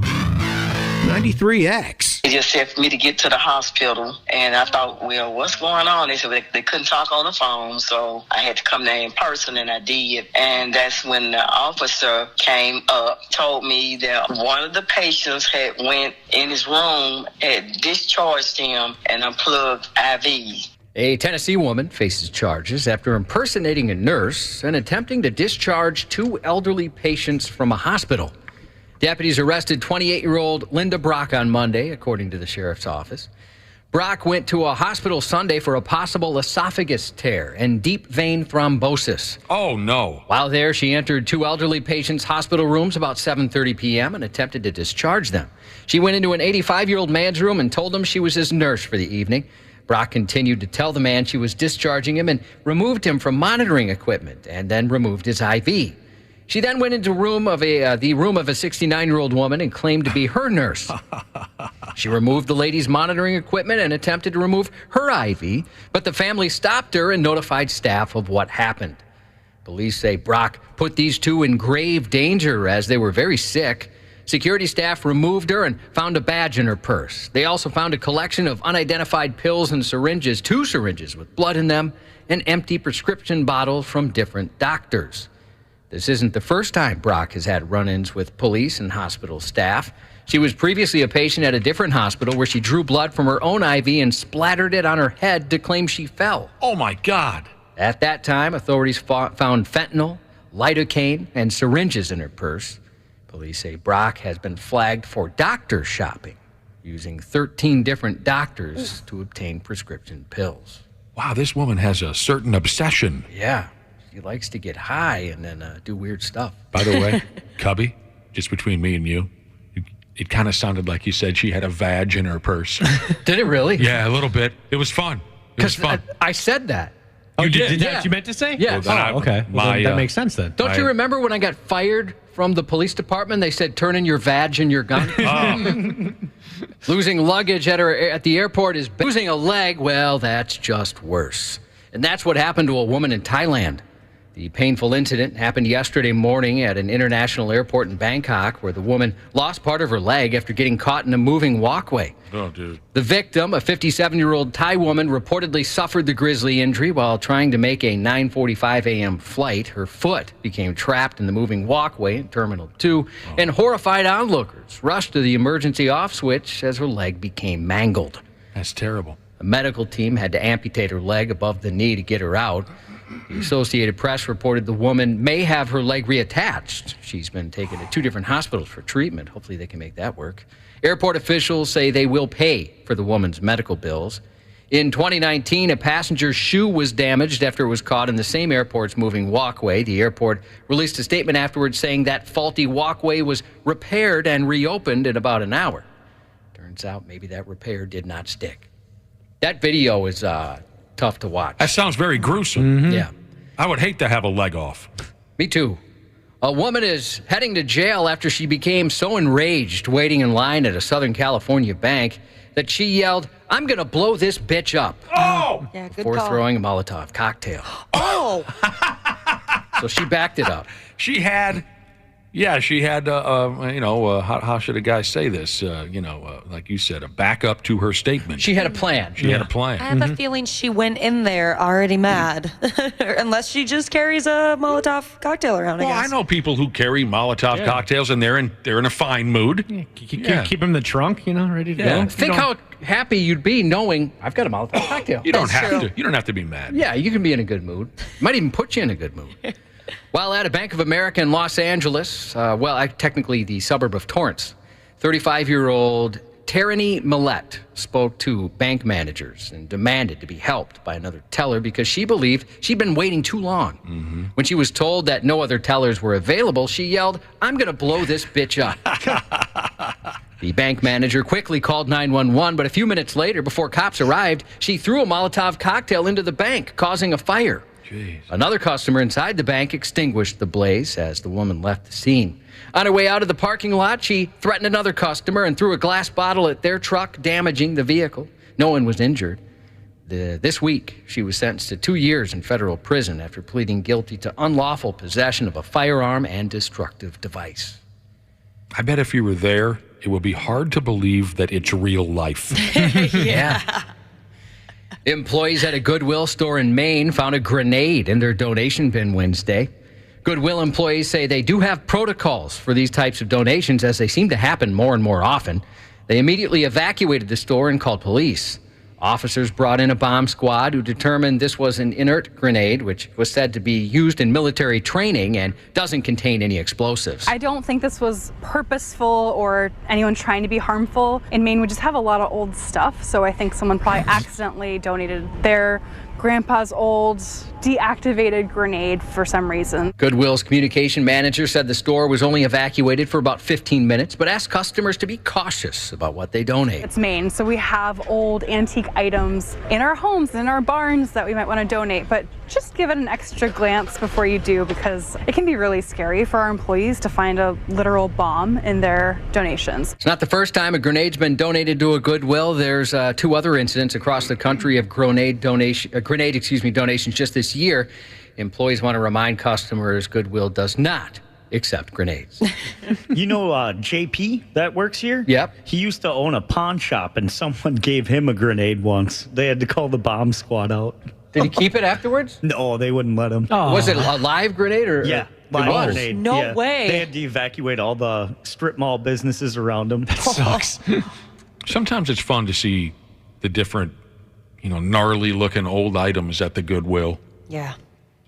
I always like sifting through the T-shirts, and you see a T-shirt that says, 1982 Robbinsdale Cooper track team. Man, the dude hung on to that shirt for a while. It's like still in good condition, too. Yeah, the pits are a little rotted out. The collar's a little like 82 track team, Robbinsdale Cooper. Australian authorities charged a man after a wild road rage incident in Melbourne southeast. Police received reports a vehicle was driving erratically and tailgating a sedan on the freeway about 4 p.m. Wednesday. Footage of the insane moment shows a car drive on top of the other vehicle before flipping onto its roof, and then its driver brandishing a knife when he emerged from the vehicle. Good Lord. The aggressive driver had reportedly been tailgating a sedan before it attempted to sideswipe it, but ended up driving up on its side. Dramatic video showed the moment it flipped onto its roof before its driver got out and allegedly threatened the other motorist with the weapon. "Oh my God, bet he regrets that," the person filming could be heard saying as they watched the person attempt to sideswipe the other vehicle and roll his own instead. After allegedly producing the knife, the driver of the sedan, who by that point was also out of the car, began running away. Witnesses in surrounding vehicles stopped, with some seen helping to separate the pair while waiting for police to arrive. Police arrested a 50-year-old man after arriving at the scene. Shockingly, there were no injuries in that incident. The video's on 93x.com. Ripes. Police in Philadelphia announced charges Tuesday against 11 people and a Philadelphia towing company in a multi-million-dollar catalytic converter theft ring. TDI Towing in Philadelphia's Port Richmond section bought millions worth of catalytic converters over 3 years. Prosecutors say Michael Williams runs TDI Towing and is the kingpin. 6 employees, many of whom are related, also were charged. Investigators say these suspects bought the converters, which were brought to TDI Towing all hours of the night. The word at the street level was, if you go to this location, they will buy your catalytic converters, no questions asked. 4 more suspects, who investigators described as the cutters, were also charged. So on average, 175 catalytic converters a week, which if you do the math, would total over 25,000. TDI paid on average $300 per converter, totaling $8.2 million. Prosecutors say the investigation is ongoing, including into the corporations buying the metals off of TDI. 27 law enforcement agencies across the Delaware Valley were involved in that investigation. Whoa, big money. So they have catalytic converters in Philadelphia, too, huh? Yeah, maybe yours. They might have yours there. Speaking of Delaware, in the state of Delaware, a marriage can be annulled if one or both people did it as part of a game of truth or dare. Huh, is that right? Interesting. A man was arrested Tuesday after he secretly recorded a woman changing in a store's dressing room while he was shopping with his wife. Yeah. According to the Daytona Beach, Florida Police Department, a young woman was changing at a store in the Tanger Outlets, but when she looked up, she saw an iPhone camera peeping over the top of her stall. After seeing the phone, police said the woman told a store employee, and authorities arrived shortly after. The alleged suspect, 26-year-old Luke Pinkard, who was shopping with his wife, was confronted, and he offered to break his phone. He also promised police he'd never do it again if they'd let him go. Authorities offered some advice for shoppers. Being very aware of your surroundings, what's not normal. The more secluded the location is, the more concerned you should be. Florida officials charged Pinkard with video voyeurism and then learned something else about the man. The plot thickens as he does have a prior, and he's been arrested in Georgia for doing the same crime. Yes, according to investigators, he is facing a similar charge in the state of Florida, Georgia. He had the wife with him, huh? Yeah. That's so messed up. I would just claim I had no idea who he was. Just walk out. Well, you got to assume maybe they have an open relationship where they have an agreement where she can see other men and he can secretly record women while they try on underwear. It's not an easy agreement to come to. Right. No. Some guys have all the luck. It's tough to thread that needle. You got to consider that. A man was jailed after police spotted him inhaling a blue balloon while driving on the freeway. When 25-year-old Keaton Beck was pulled over by an unmarked police car in Liverpool, England, they spotted a large quantity of spent nitrous oxide canisters littered throughout his vehicle. Dude. They decided to search it and discovered a quantity of cannabis as well.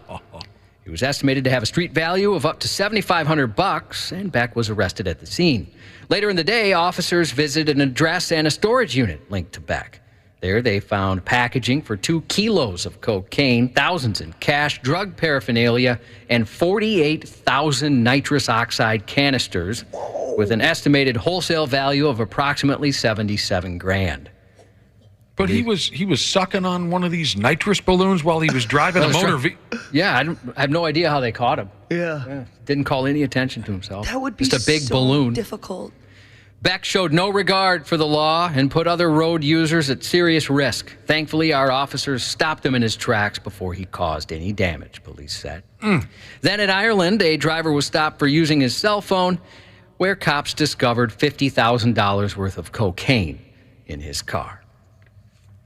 Also in England, Brits have been told to be on the lookout for insects that can, quote, tear flesh apart and bite through clothes.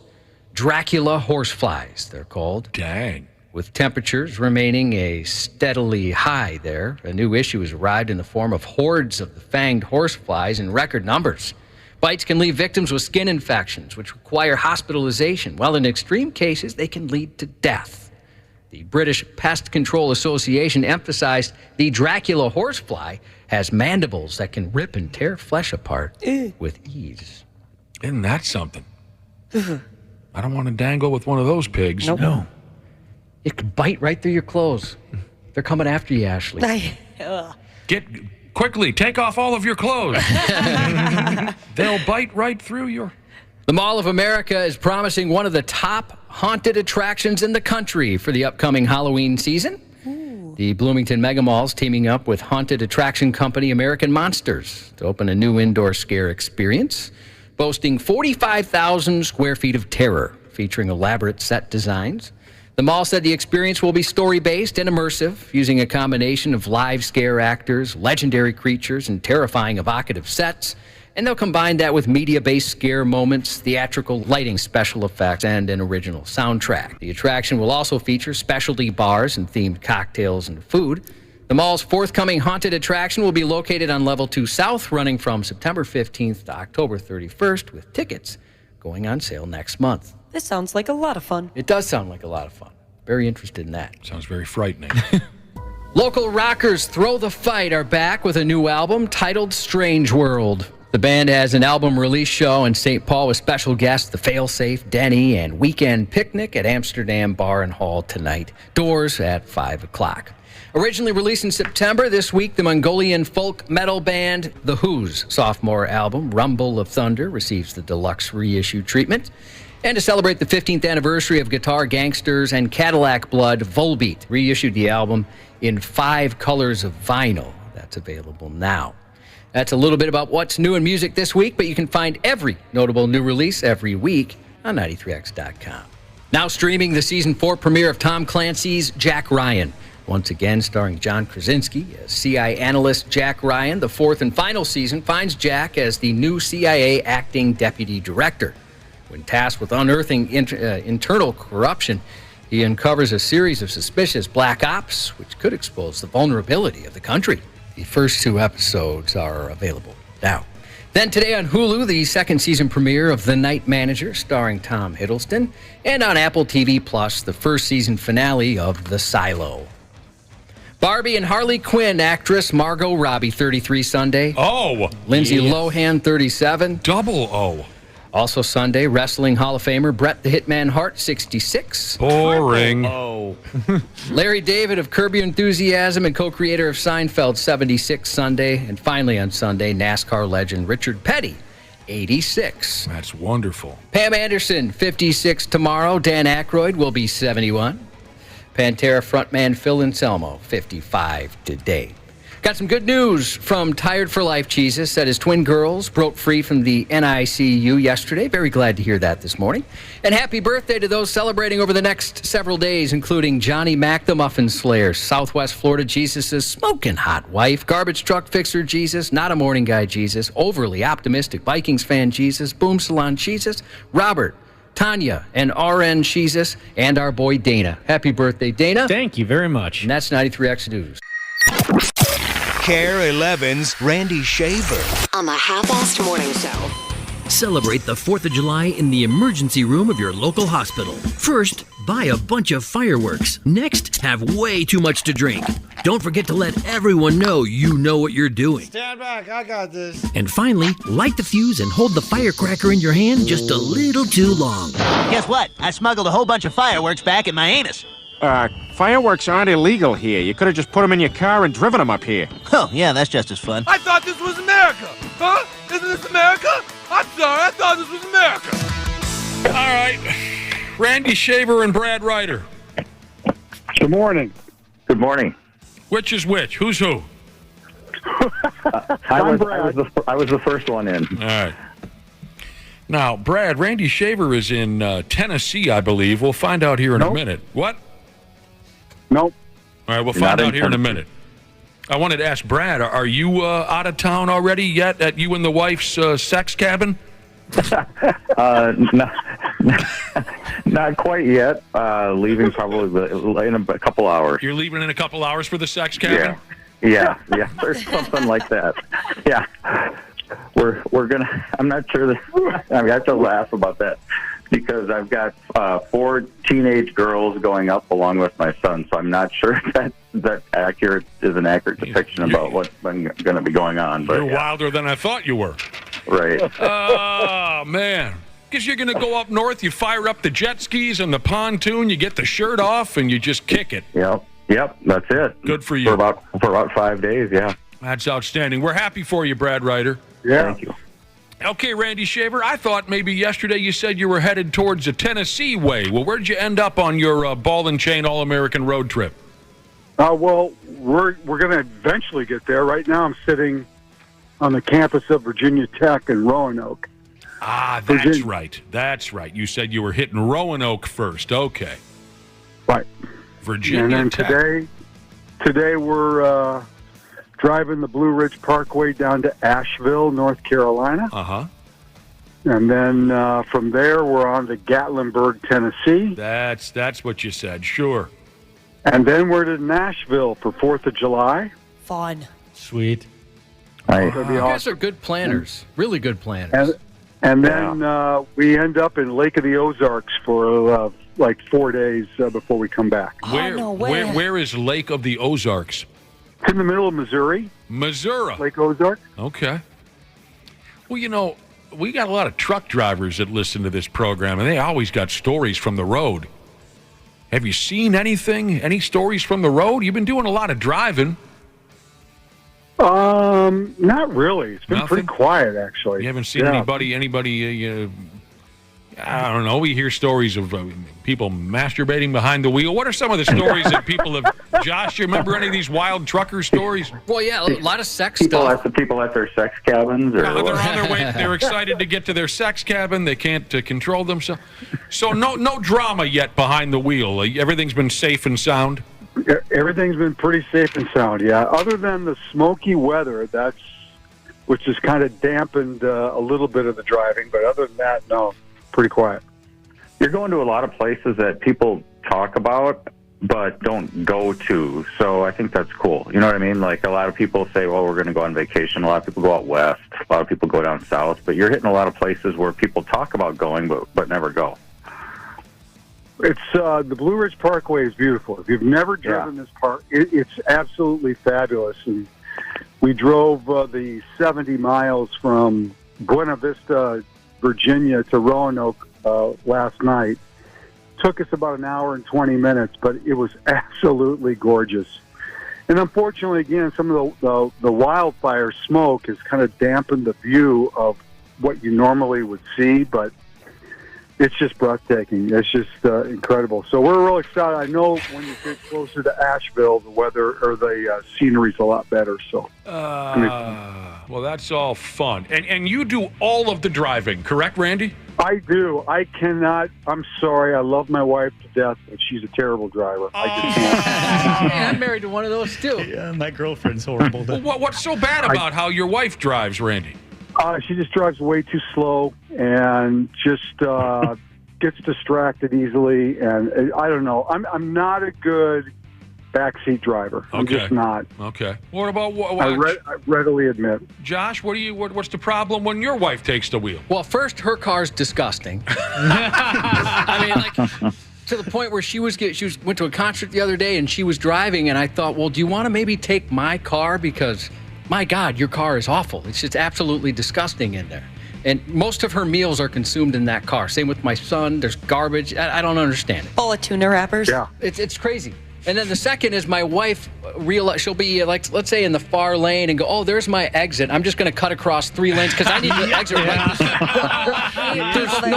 There's no forethought. There's no, well, I know eventually I'm going to have to get off over here. There's nothing like that.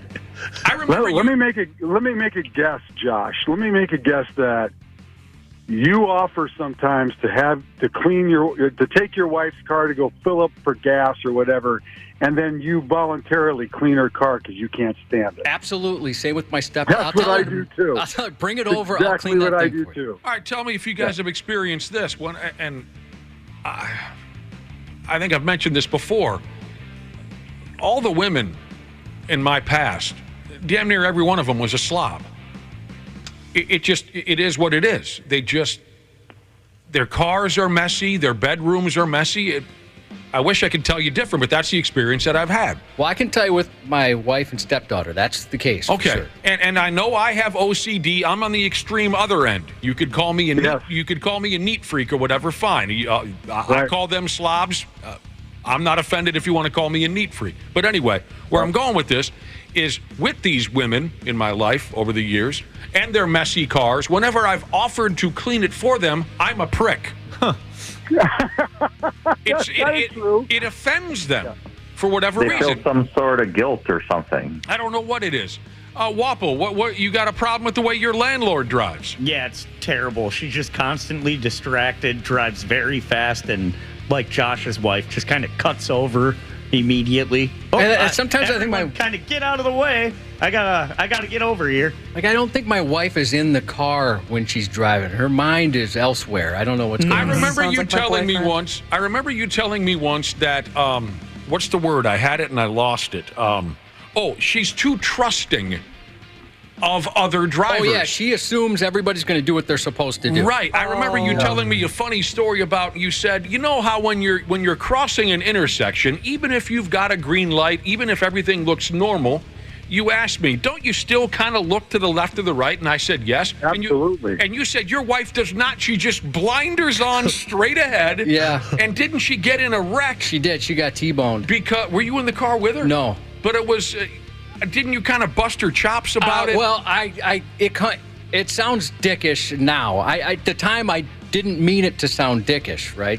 But so everybody was okay. I mean, it wasn't good. I mean, my wife was a little hurt. Car was total. Both cars destroyed. Absolutely destroyed. It was a high-speed T-boning. This chick shouldn't have been driving. I don't know what was going on. We never fully found out, but. So anyways, I had said, my wife was telling the story, and I said, and trust me, I know it sounds like I'm an a-hole. I didn't mean it this way. I said, that wouldn't have happened to me.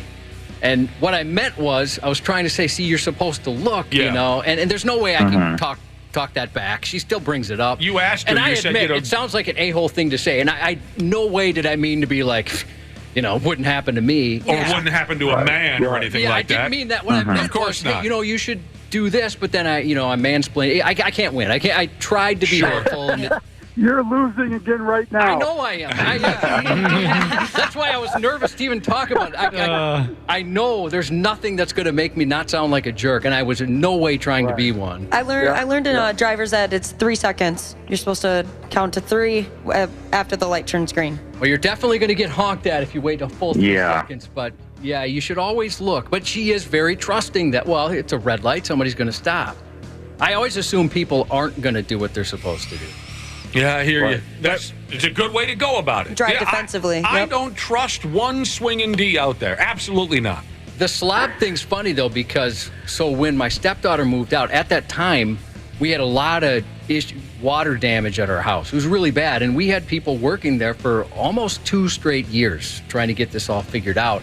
And I became very good friends with the company. As a matter of fact, the guy that owns it is one of my best friends now. And so they were over a lot, obviously, almost daily, getting the stuff done. And when she moved out, we get all her stuff out, and then he corners her and said, hey, I didn't know you had carpeting in there. Layers of floor. She would just take tags off of clothes and just throw them on the ground. I bought her 2 garbage cans, thinking maybe she'll do something with it, but no. I do that tag thing too, and I'll do it, and I'm the only one that lives in my house, so I'll throw the tag on the floor, and I'll look at it, I'm like, why did I do that? I'm going to have to be the one that picks that up. I'm going to buy you a garbage can. That would drive me nuts. Hey, Brad Ryder, I'm not trying to kill the vibe at the sex cabin, but, we're kind of wide open here. You want to say something bad about your wife? I think since we set the precedent that I'm going to be up there for 5 days with a bunch of them, no, probably not. Smart. See, that's a smart guy right there. Yeah, he's got it figured out. I bet my wife is the greatest driver ever.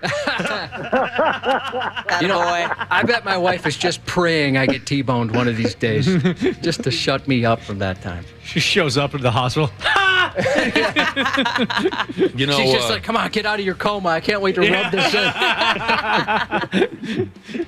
My mom spends most of her days just busting my dad's chops about every damn thing. I don't know how he does it. I really don't know how he does it. He's a very patient guy. He puts up with a lot of ball busting. But the one time I saw him give way, well, not the one time, but speaking of driving, my dad drove over the road for 45 years. And there was one evening where my mom questioned his driving a few years ago. She questioned his driving, and he had to give way. He just said, let me get this straight. I went 45 years over the road in the ice and snow going to Winnipeg 3 times a week, but my driving isn't good enough for you. And I said to myself, good for you. Without one accident, 45 years, no accidents. Wow. That's amazing. Going to Lincoln, Nebraska when it's 50 below and Winnipeg and Chicago. But yet my mom said, well, his driving is something. Oh, that was all he needed to hear. Man. He said, wait just a minute. Hey, Brad and Randy, got good news for the both of you. No pressure today. No dad fights. Okay. Really? Yeah, with the both of you being, we're more or less already on vacation. The I was phones going to make say it is ultimate F-off week, so It is. Brad, it's Ultimate F-Off Day at the end of Ultimate F-Off Week. You're both on this, Randy's all the way in Virginia. Jay, we just thought, what the hell? We'll suspend it until we're all back from vacation. I just thought of this. We should have set it up like have an elaborate setup about how we're going to ask about like 1960s Tour de France riders or something. Oh, yeah. We're going to ask you about French-born left-handed tennis stars. In honor of 4th of July. Rafael Nadal. Yeah. Point, Brad. All right, so we're all effing off here today, and that's fine. Randy's already on vacation. The rest of us will be soon. How's the weather been, Randy? You got the top down on the vehicle? We had the top down after we got into Buena Vista. We put the top down. We had it up yesterday for most of the day because it was warm and it was smoky. And then when we got to Buena Vista, which is right on the edge of the parkway, we put the top down to drive the parkway because it's just too beautiful not to drive with the top down. I was watching the television news, and it looked like there was a hell of a storm on your ass while you were going that away. Or was I looking at the wrong part of the country? We did not see, we had some rain last night here, but I didn't see a storm. Did you see what they were dealing with at Coors Field yesterday afternoon? I saw the hail, the pictures of was it hail? Or? Yes, they had enough hail in Denver. Yeah, the Rockies ended up shovel, right? Yeah, they ended up hosting the Dodgers, and they ended up playing a baseball game. It was delayed because of a massive thunderstorm that spit a pile of hail onto Coors Field, and the players were out diving around in it, and they were scooping it up, making snowballs. It looked like a friggin' that's fun snowstorm. That's up on 93x.com. Yeah, check that out. Well, somebody help me out now. While we're on vacation, I'll get a chance to watch television. I never get around to much for movies or series or anything like that. Are there any good sports movies that anyone has seen lately that I might take an interest in while we're on vacation? That new that one about the Jordans. Saw was that? Air? Oh, that was so good. Air. I watched I have that. not seen that. I've heard nothing but really good stuff about it. Really? I have not seen it either. Okay, I mentioned that I think last week or the week before I watched Air. Not a movie, but a documentary. I started the Netflix American Gladiators documentary series last night. That's really good, too. We talked about that a couple of days ago. Yeah, I saw part of that. Yeah, so this new one came out, and I just watched it. It's much better than the ESPN one, for sure. Is it really? Okay, good. They have all of the gladiators actually participating and talking and telling their stories rather than just focusing on the weird dude that created it all. I watched a few kind of behind-the-scenes YouTube videos before it came out yesterday. And I haven't got to it yet. I'm looking forward to the footage of the pilot episode that they filmed. It looks like the lowest rent basement production ever. There's a game where the gladiators jumping on a trampoline, and this person's on the ground. They're attached to something, and if they can go jump on the trampoline and grab a lever, and it pulls them up by their crotch. They're trying to knock these foam pieces off the trampoline. It's so stupid. Yeah, it was brutal. I recommend basketball. I think you should watch basketball. Oh, I love that one. That's a good one. Here's one you should fire up 80 for Brady. You know what? I did see that movie. How bad? Not real good, but not as bad as I thought it was. Sure. He's barely in it. No, he's not in it much at all. Brad Ryder, there are 10 million things that I would rather do than watch anything associated with the lunatic. That's why I suggested it. So here's the deal. If we're not going to fight, no dad fights today, maybe we can just argue a little bit. Speaking of sports movies, somebody or another put together another one of these. The greatest athlete characters in movie history. The greatest athlete characters in movie history. Take your time, Brad or Randy. And holler out your favorite. If you're looking back to all the sports movies you've ever watched, Rocky. You go with Rocky Balboa. Yeah, easy answer there. Great answer, also. Great answer. Okay. Would that be your same route you would take, Brad Ryder? Yeah, I would have to say so, yeah. Jonathan. I can't think of anything else. Wasn't his birth name Jonathan Balboa, but they call him Rocky? Josh? I don't remember it. Maybe. I'll look it up. Here's where they went with this. It's kind of cool, by the way. I know you're not watching The Family Stallone on Paramount Plus, Sylvester Stallone's reality show, but he kind of talks about some of the Rocky stuff, how he came up with some of the names were just street names of streets where he was. He just for characters. Yeah, for the characters and different parts of the. He talks about like Rocky Balboa. That movie was his favorite Rocky movie. That might be my favorite too. So good. Well, 4 was so good. Probably 4 just because it reminds me of being a kid, but Rocky Balboa was excellent. Lights out, wonderful in every way. That's my favorite of all. All right. Yeah, we were talking about Sly's new reality show off air yesterday, and I asked Josh on the topic of Sylvester Stallone, what do you think it's like you are the coolest sumbitch to ever live? Yeah, just everything about him's cool. Yeah, all right. Robert Rocky Balboa. Robert, not Jonathan. Here we go. Holler at me if you agree, disagree, whatever. These are some of the greatest athlete characters in movie history. They are ranked, and they start with number 24. I wildly disagree that this would make any list because this movie is dog feces. Peter LaFleur from Dodgeball. I like that movie. I like the movie. Yeah, that's a good Smile on my movie. face. That's the Vince Vaughn character. Yeah, right? I don't get the attraction to that movie. Every joke you see coming a mile away. I just don't get it. Number 23, Ty Webb, played by Chevy Chase in Caddyshack. Yeah. That's a great one. Always funny, but Chevy Chase wasn't even close to the funniest character or actor in that movie. That goes to Ted Knight. And Right. If you disagree, you're incorrect. I know that Bill Murray was in there, but he wasn't as funny as Ted Knight's a genius. Number 22, I also don't like this one. Rod Tidwell, played by Cuba Gooding Jr. and Jerry Maguire. You know, that's one of Show me those the movies that everybody's seen, but I haven't seen it. Oh, don't bother. Oh, you should watch it sometime.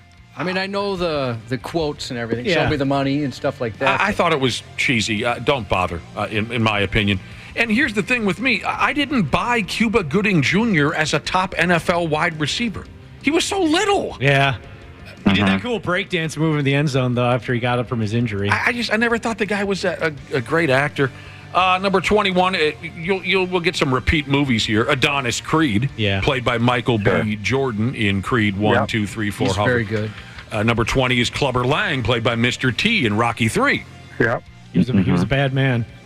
Great launching pad for Mr. T, I guess I would say. I mean, he made it big when he got signed up to be in Rocky 3. When he shows up to the statue and they're unveiling the statue of Rocky and he's calling him out and he goes, "Come on, Balboa, fight me. You got done, Balboa. I'll take your wife home. I'll make a woman out of her." Yeah, he did. That's offensive. Hey, woman. Hey, woman. That's how he addresses, what's her name again? She died. Adrian? Adrian. I didn't like the way he was talking to. No. 19, I always thought this was garbage, too. Rudy from Rudy Rudiger, whatever his name was. I like that movie. Garbage. We had a kid on our team that, I mean, I didn't play much either, but he's very small. He basically models after Rudy. Like, we'd be doing walkthroughs, and he'd be like, I go 100% all the time. And, he'd be diving at knees and stuff during practice. Like, you're going to injure our all-state running back. Stop it. Just chill, man. He wanted to show that he should be starting? Yeah. Uh-huh. Yeah. I just realized now that I'm looking at this list again, I don't like a lot of it. There's a shock. I know you guys love this movie. Okay, number 18, Crash Davis, played by Kevin Costner in Bull Durham. He was cool. Yeah. Yeah. It was okay. Number 17. Oh, no. Gordon Bombay. Yes. How is that not higher? From Stupid Mighty Ducks. Oh, that's great. He never did make the pros, though. No, he didn't. Why is it so hard? And they made good on this when they filmed Miracle why has it always been so hard for Hollywood to cast a hockey player that's believable? That's true. Yeah, but Miracle, like Yeah. you said, they're the only time that they casted hockey players and taught them how to act rather than cast actors and try to teach them how to skate. I mean, I was just recently looking at a picture of Emilio Estevez in his hockey gear from the movie. It's obvious he's never done that before. He looks so uncomfortable. it's like a kid wearing a suit for the first time. It like, doesn't fit His right. helmet's on crooked. Yeah, and you can just tell he's like doesn't feel confident in his own body. Yeah. and same with Rob Lowe in friggin' Youngblood. He holds his hockey stick like when you're standing around listening to a coach at practice. He holds his hockey stick by putting both hands in the middle of the stick. No hockey player has ever held a stick like that before. I hated that. That drove me nuts. Rob Lowe, when they showed him actually skating, it was horrible. But, he was Rob Lowe. Number 6. I would say Kevin Costner was somewhat believable both as a baseball player and a golfer. Yeah. He was definitely a in golfer, Cup too. yeah. You actually could believe that in both instances, I thought. Number 16, Marla Hooch, who played Megan Kavanaugh in A League of Their Own. It's been so long, someone would have to help me with that. That's a fun movie. Was that Madonna's character or... what was the name again? Marla... Megan Kavanaugh is the actor, or actor. Oh, I read it. Marla Hooch is the character name. I'm an idiot. The actress's name is right in front of me here. Yeah, Marla Hooch. I don't know who Megan Ricky Bobby at number 15. Sure. Yes. Here's one I can get involved in, and it should be way higher on the list, and that's Robert De Niro playing Jake LaMotta in Raging Bull. Raging Bull. You didn't get me down, Ray. Didn't get me down. I'm still standing. If you don't know Raging Bull, you've never seen a sports movie. Yeah. Never saw it. Tired of having my balls busted about it. Number 12, Benjamin Franklin Rodriguez, played by Mike Vitar in The Sandlot. Benny the Jet. I think you missed number 13. What? I did? Yeah. Oh, number 13 is, Kit Keller, played by Lori Petty in A League of Their Own. I remember her. Mm-hmm. Number 11, Johnny Lawrence. Yeah. I'd put him in the top 10. Yes. Yeah. So cool. Number 10, Michael Oher from Blind Side, played by Quentin Aaron in The Blind Side. I didn't see that either. Oh, Josh, you would love it. You would Is cry. I hated it. You hated it? I did not like it at all. Why? Love that I movie. don't really care for Sandra Bullock, and it just. What? And, Yeah, I don't either. I don't like Sandra Bullock. I agree with you. Right, personal haters. preferences of movie She bothers me. She Does bugs she really? me. Yeah. Yeah. Oh, I don't think can't I've ever watch heard it. anybody's. With you people. I think she's really funny. Randy, and cool. you like Sandra Bullock and the long side? What was it called? The Blind Side? Absolutely. Okay. I watched it. I don't remember it. Number 9, ridiculous Happy Gilmore. No. It's almost like this list was put together to make you mad. Most lists are. Yeah. Daniel LaRusso at number 8. Nothing wrong with Ralph Macchio. No. Number 7, Willie Mays Hayes, played by Wesley Snipes, Major League 1 and 2. He was cool. Yeah. Absolutely awesome. Number 6, Roy Hobbs, The Natural, played by Robert Redford. Number 5, Ricky Wild Thing Vaughn, also from Major League. Yeah. Number 4, Ivan Draga. So good. Rocky 4, played by Dolph Lundgren. Number 3, again with the A League of Their Own, Dottie Hinson, played by Gina Davis. Number 2 is Apollo Creed. Number 1 is Robert Rocky Balboa. Yes. Yeah, I think they finished that list off well. They're missing a couple. Hit me, Reg Dunlop. I was waiting for Jimmy Chitwood. Oh, how do you say it? Hoosiers. From Hoosiers. Oh, good movie. Sure. Yeah. And Jesus Shuttlesworth. Sure. Yep. And then tongue in cheek, I was waiting for Morris Buttermaker too. Bad News Bears. Bad News, yeah. God dang, yeah, those are good ones. Well, here's the deal. Twins in Baltimore this weekend. You think things are going to get any better? No. No. I think the Orioles are if it wasn't for the way the Rays have played to start the season, the Orioles could be the best team in the American League. They are really good. Their lineup is young, and they are successful. This catcher, Rushman, has become an all-star catcher. They've got a fantastic pitching staff, including 2 former Twins, who are ripping it up. This Cano kid has just been fabulous. Kyle Gibson. They're really good. Isn't What's Kyle? that? No. Is he I'm Phillies? sorry. Kyle Gibson is on there, but also the relief pitcher. Oh.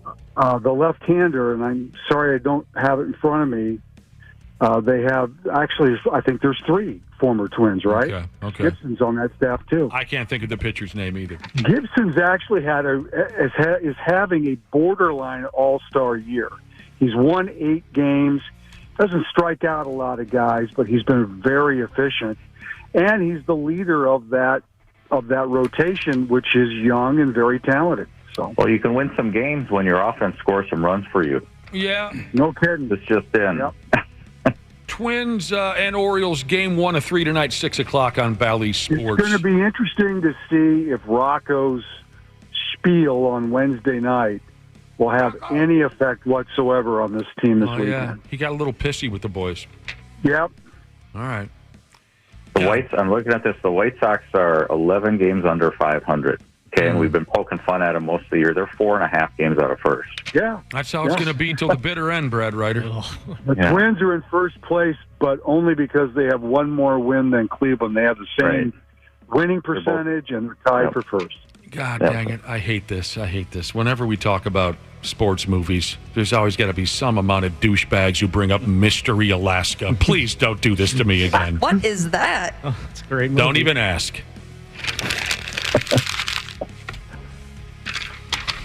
I'm glad to hear that Terry Francona's feeling better. Yeah. Cleveland Guardians manager. Now, he might not manage this weekend, but he's back with the team. He's feeling a lot better. He went to the hospital a couple days. He's tough, boy. Yeah. Terry He's been Francona. going through some stuff. I mean, that's why he left the Red Sox, too, for a while. He's tough. Glad to hear it. They announced the American and National League starters for the All-Star game. When is that? Yep. When is the All-Star game? Middle of July. Okay, so you want to wait on this? Does it matter right now to you? Well, only because they named them yesterday. I mean, they're the first to be named. I think they named the reserves this weekend. And then the pitching staff will be the last thing to be named. So yeah. And they have that they still have that fan vote thing too. I think probably that last chance thing. Up. Yeah, I think they still have that. All I really care, I'll tell you what, in the American League side of things, it's nothing but Texas Rangers. And deservedly so. They have They're 3, 4, baseball. 4 guys in the starting lineup, the Texas Rangers. Yeah. I'm happy to see, wait a minute. Oh, in one article it said, how do you call it? I forgot. The Marlins are in the National League. I'm happy to see Luis Arraez. Yes. Has been named the starting second baseman for the Miami Marlins in the All-Star game. That's a no-brainer. Yeah, we can get to all that when they get closer to the game. July 11th. Okay, so we'll be back from vacation by then? For a couple of days. Yeah. But we won't be talking to Dick. Okay.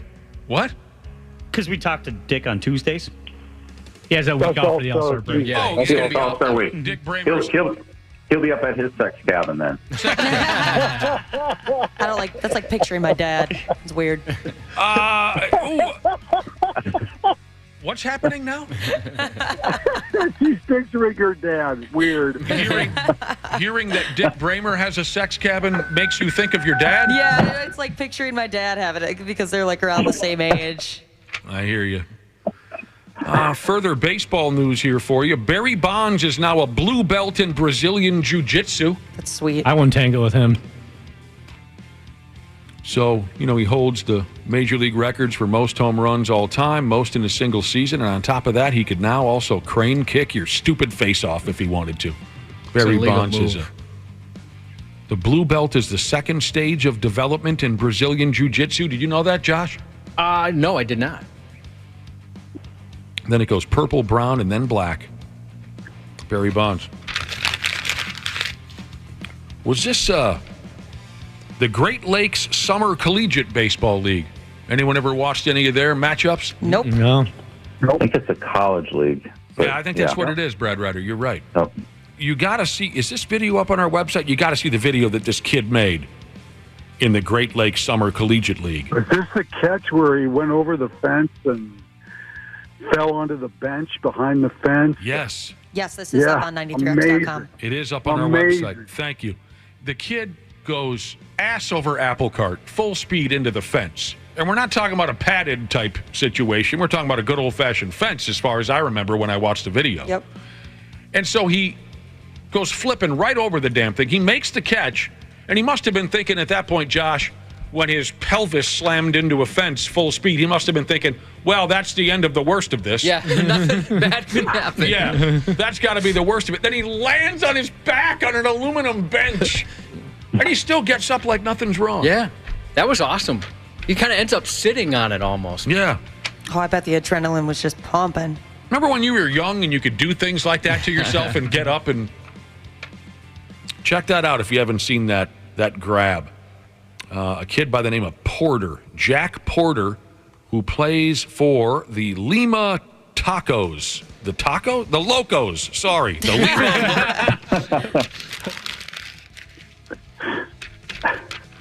I'm surprised he didn't get the wind knocked out of him the way he hit his stomach so hard on that fence. Well, how do you know he didn't? Oh, that's true. You know, I mean... Probably why he sat for a little bit. Yeah. I'm just going to chill here for a minute. I'm good. At that point, I mean, you go home, right? It can't get better than that. That was awesome. Oh, you retire. Yeah. Yeah, right then and there. They hand you a microphone, you announce your retirement. That's not a bad idea. That's what I did after I registered my 1,000th beer league point. All right, the NHL draft has come and gone. But you know what people are still talking about, Randy Shaver and Brad Ryder? 14 Minnesotans drafted. 14 Minnesotans, nobody cares. No one cares. That's not what, I'm just saying that's not what people are talking about. They're talking about Connor Bedard's mom. Oh, going to Google. All right. The number 1 overall pick, Connor Bedard, picked by the Blackhawks. Everywhere Twitter is talking about his smoke show mom.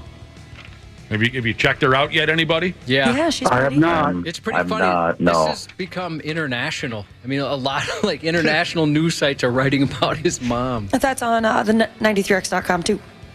Oh, really? Yes, sir. Connor Bedard's mama. MILF status for sure. Come on, Instagram account.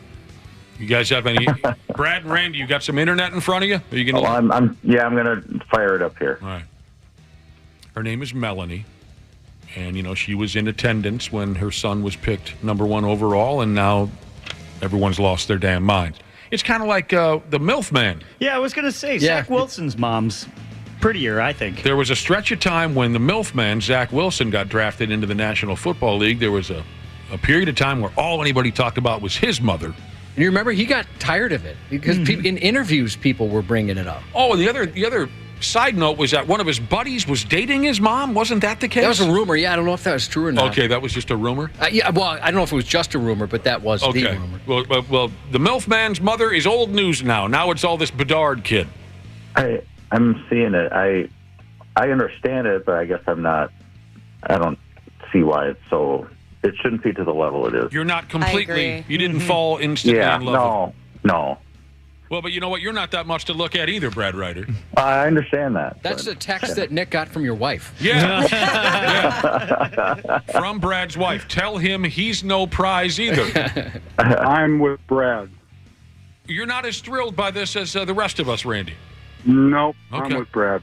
And there's nothing wrong with her, but no, of course there's nothing wrong with it. Yeah, she's a very pretty, but I don't think she's something to write home about. It's not Googleable at the I just like this tweet right here. This tweet right here says it all. Someone just tweeted out, "Shout out to Bedard for having a hot mom."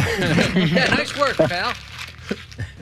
Way to go on that. I saw a Zach Wilson jersey. They have like the discount racks of players either aren't doing too well or have been traded. I saw some Zach Wilsons on there. I'm like, if it said MILF man on the back, I might buy it. But make your own. Yeah, that's a good point. Where the hell do you find this at? Where do you go to find this? I was at the mall yesterday, so I was going through some of the sporting goods stores. Mall of America? Yeah, some of the jersey stores, like Pro Image and stuff. They got oddball players like the MILF man hanging on the rack. Mm-hmm. And then, of course, right now they got a bunch of Delvin Cooks and stuff on there. Oh, Thielens. All those markdown jerseys of guys who don't play for the team or, in Wilson's cases, aren't that good. Nice. I need a jersey. I'll have to hit that up.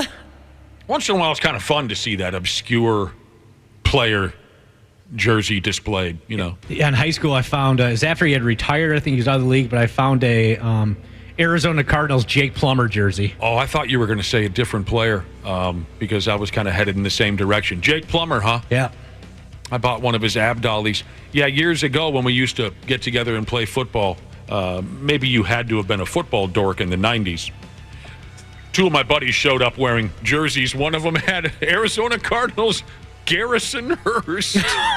Oh, my God. And the other had Natron Means from the San Diego. Oh, my God. And we thought, Mike, where the hell did you get those?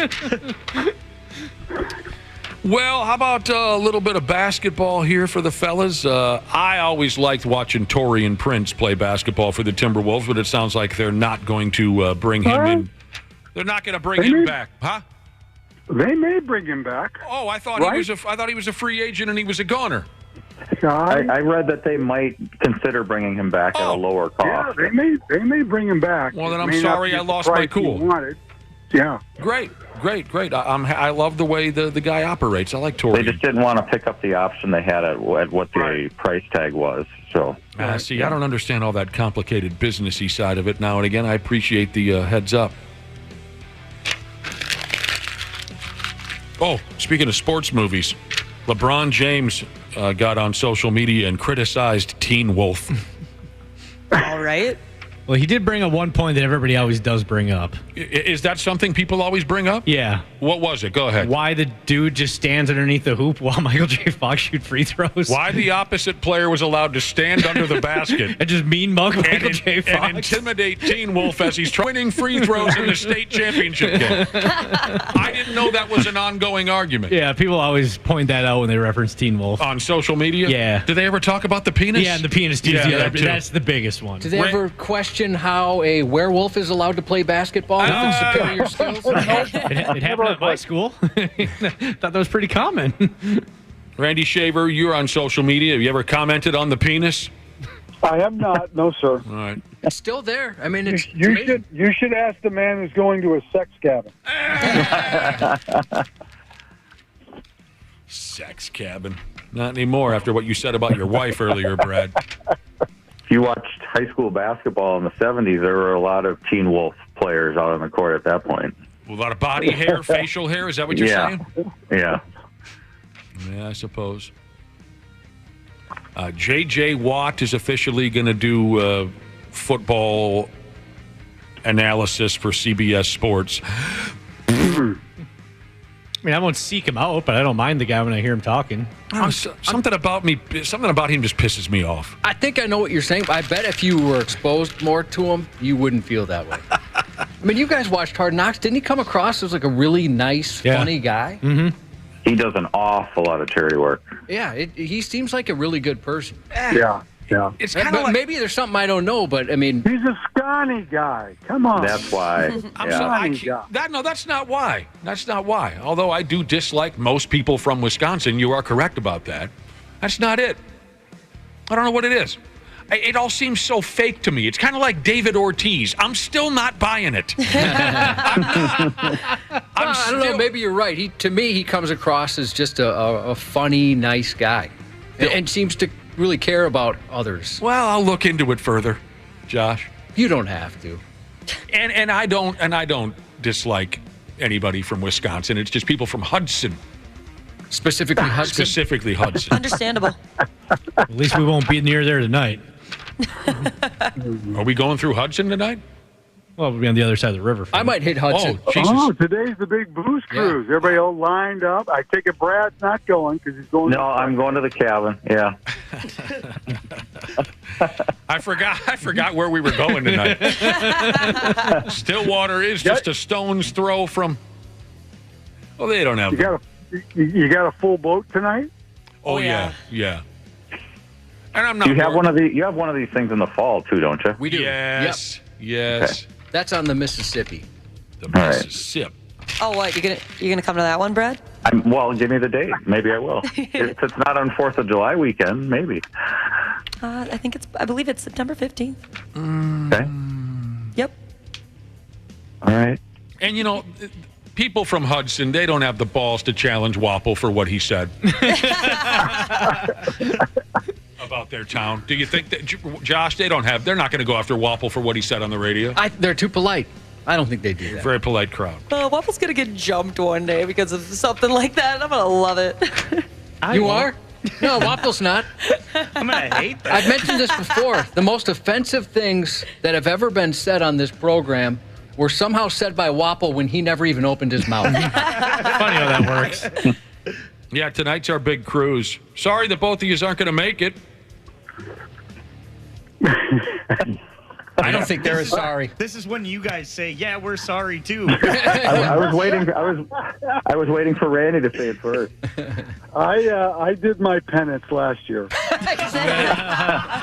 You put in your time. You love. Well, I haven't been to one. That's why I asked when the one in the fall was. Maybe I'll throw that one on the calendar. We'd love to see you, Brad. And don't listen to Randy when he acts like this was some chore. He tucked his arrogant ass up against the corner of the boat, and he had a look on his face as if he was saying, "Yeah, it's really me." As people approached him. Yeah, that's right. Come on up. No, it's okay. You can come stand by me. How you doing? Randy brought his own cameraman. Yeah. He had a camera guy there. Everyone knew who he was. You know how Randy's a grandfather now, you know, everybody. Oh, yeah. Yeah. Real quick before we go, everyone should see this video. Do they do this kind of thing at, what do they call that joint down in Shakopee where they race animals back and forth? Canterbury. Do they do this at Canterbury? They had a grandparents race? Oh, my God. That'd be awesome if they did. I don't know. You'd think we would have heard of something like that. Yeah. Dangerous. Randy, you're in pretty good shape. You might have a good shot at that. You should get in on that action. He's got enough on that sumbit. Yeah. Track and field guy? Heck yeah, you would. Yes, Randy, on the track. Wow. With the gates and everything that they put the horses in. They love That's hilarious. They really did. Well, I didn't name the joint. It's Emerald Downs in Auburn, Washington. They do corgi races and what else? I read it here somewheres. Bulldog races, baby races. Oh, fun. This time they decided to go with the old timers. You had to be a grandparent to qualify. Oh my God. And they stuffed these geezers in the gates just like the horses. And, That's awesome. And cut them loose. You got to see the video because two grandfathers absolutely eat turds about halfway down. There was a couple that stumble almost immediately. There's a couple they come out the gate like they're on crack rocks. And the first guy, it doesn't seem like much took him down, but he went down, and he had a good lead. The second grandpa that went down, it looked like he severely turned his ankle. Yeah. He kind of looked like he, diving into a pool, kind of dove into the pool. He had the dude, by the way, if somehow people be really doing the research on the horses, maybe go up and look at the horses.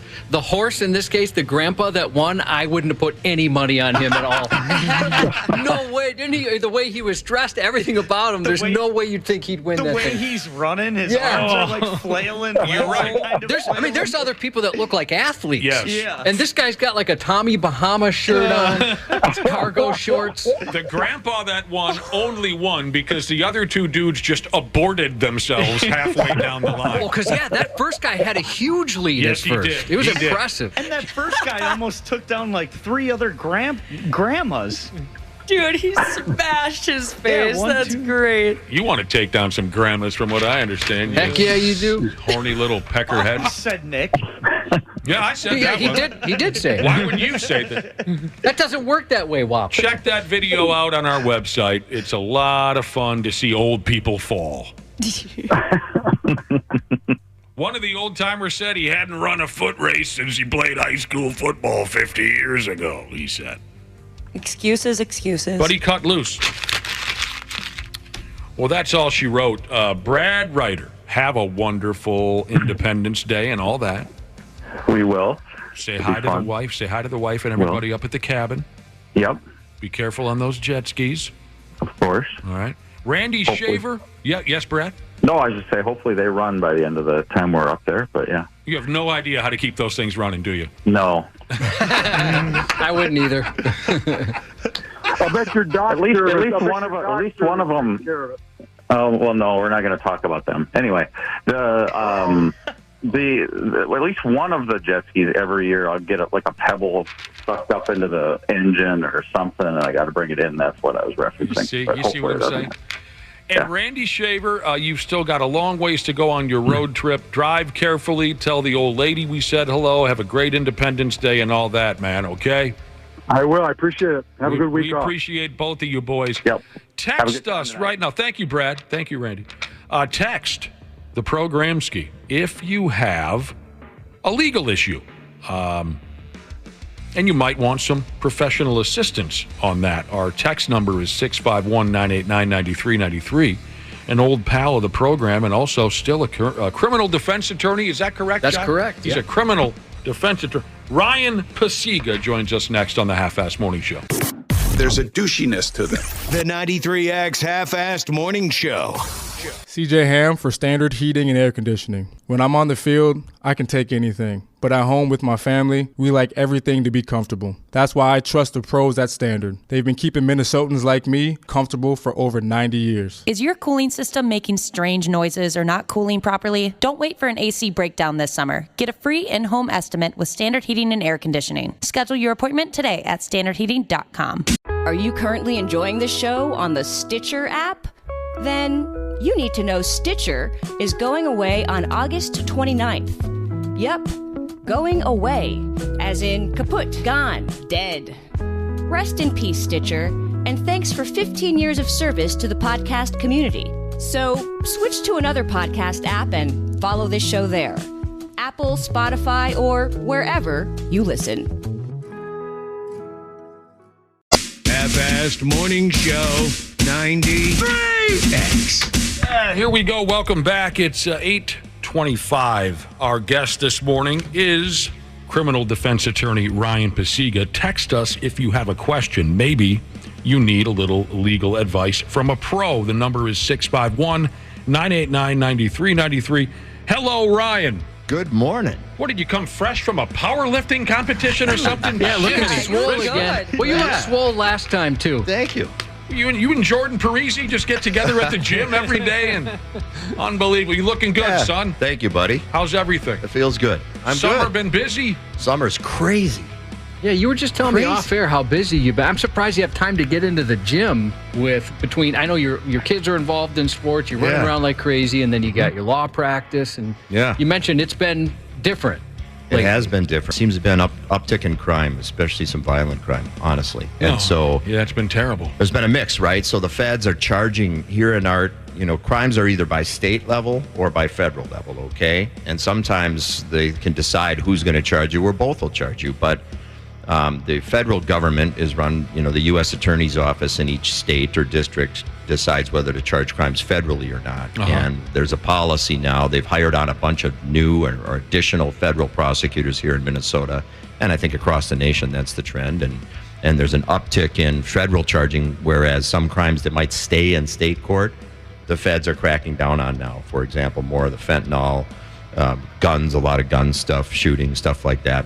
I've got one of those racketeering cases where the gangs were indicted, the lows and the highs in Minneapolis, and it's called RICO, Racketeering Influence Corrupt Organization. So I've got assigned one of those cases where the feds are trying to crack down on gangs and drug trafficking and firearm shooting. What about carjacking? There's a lot of those going on, too. Do you have any insight on what the change or why it's so different? Because was it carjacking where they didn't even really keep track because it almost never happened? There was some crime that's relatively not necessarily new, but the amount is so incredible that it's completely different than it used to be. Right. Do I have insight as to maybe what's going on? Why the change?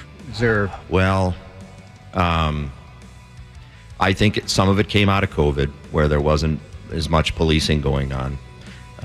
There's been some reduction.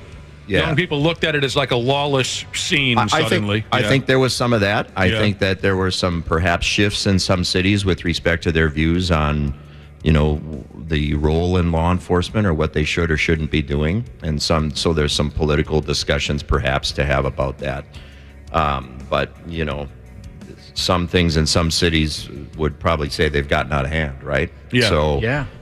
When you have that, and you have, in addition to that, I think there are some gang organizations that have intentionally put juveniles into these situations in order to become members of these gangs. Okay. And if they want to pledge in, that's some of the things that they're asked to do, with the idea that if they're juveniles, they're not going to get in as much trouble if they're caught. Right. So there's some leveraging there that happens, which is sad for these these kids that are, making those decisions. And these kids now, when they steal these cars, is it for financial gain? You don't really hear a lot about that because it seems like they find them abandoned here or there. Is it just for fun? Just joyriding? Both. So sometimes they're selling them or they're taking them to chop shops and getting them parted out. Other times it's just for fun and for recklessness and what have you. Or like you said, to be initiated into a gang or something like that. Right. And then, of course, it hasn't helped that there's some brands that it sounds like it's pretty easy to hotwire them. We've seen that. I won't name the brands. Who knows why. But, there's some of that as well. So I think there's a big combination of all of that that's been happening. In society from time to time, we see the pendulum change from one direction to the other in a lot of different issues, right? Including but not limited to crime and our response to that sort of thing. So for a while, things may get fairly liberal and we talk about more programming and reduced sentences and, X and Y and Z isn't working and so forth. And then if society feels like, that hasn't been working out, then the pendulum swings the other direction and things really crack down and we see responses that sometimes later I look back at again, like when we had the crack epidemic. Later on, the federal courts were saying, well, wait, this wasn't really fair to sentence crack at such a higher level than powder cocaine, for example. So they readjusted that. Okay. But when they made the crack amendments, crack was a huge problem, and so the laws were passed with a desire to really have a heavy hammer on that. So that just shifts over time back That's and forth. very interesting. That's a good point. Yeah. It comes and goes, and it swings one way to the other, and right now it looks like it's swinging towards more harsh penalties. I think, absolutely, and more charging of it, and that's the response. More things are going federal right now than there were historically, at least here. So that's what we're going through. That's right interesting. now. I know we do have questions coming in 651-989-9393 with your questions for our criminal defense attorney Ryan Pacyga. If you could, can you talk a little bit about the changing marijuana laws and what that means for people? Like some people say, well, it's not legal, it's decriminalized, or it's this or that. Yeah. Well, one big confusion that people have is that no matter what our state or any other state does right now, it's still illegal federally. Okay? Now, the feds typically won't enforce that, but they can if they want to. So if you say, for example, Minnesota is going to allow you to, I don't remember the numbers, but let's say now you can have a few ounces or a pound or whatever in your own personal possession in your home and grow it or whatever you want to do, right? Don't quote me on the numbers right now. But the feds are saying that's, just because it's legal statewide doesn't mean it's legal federally. Okay, and so the feds could still charge you despite you complying with state law. I haven't seen them typically do that at the lower amounts despite it continuing to be illegal. They kind of wait for the larger amounts at the federal level. But that's one of the issues that you can run into is that it's still illegal federally. So, yeah, we've got these major amendments going through our law with respect to possession and everything. In Minnesota, you can grow it, you can possess it, and all of those things. And again, don't quote me on the numbers, but they'll be readily available for people. Okay. And I want to say that starts August 1st. Yeah, August 1st, you can have up to 2 ounces of cannabis in public, and you can have up to 2 pounds at home. Isn't it funny how Wapple just knew that right off the tip of his tongue? I don't know why. Not surprised at all. So for the people that are already incarcerated for weed-related charges, will that change what they have going on at all? I don't think so. So sentencing laws are different, right? If they want to make sentencing laws, they have to make them what's called retroactive.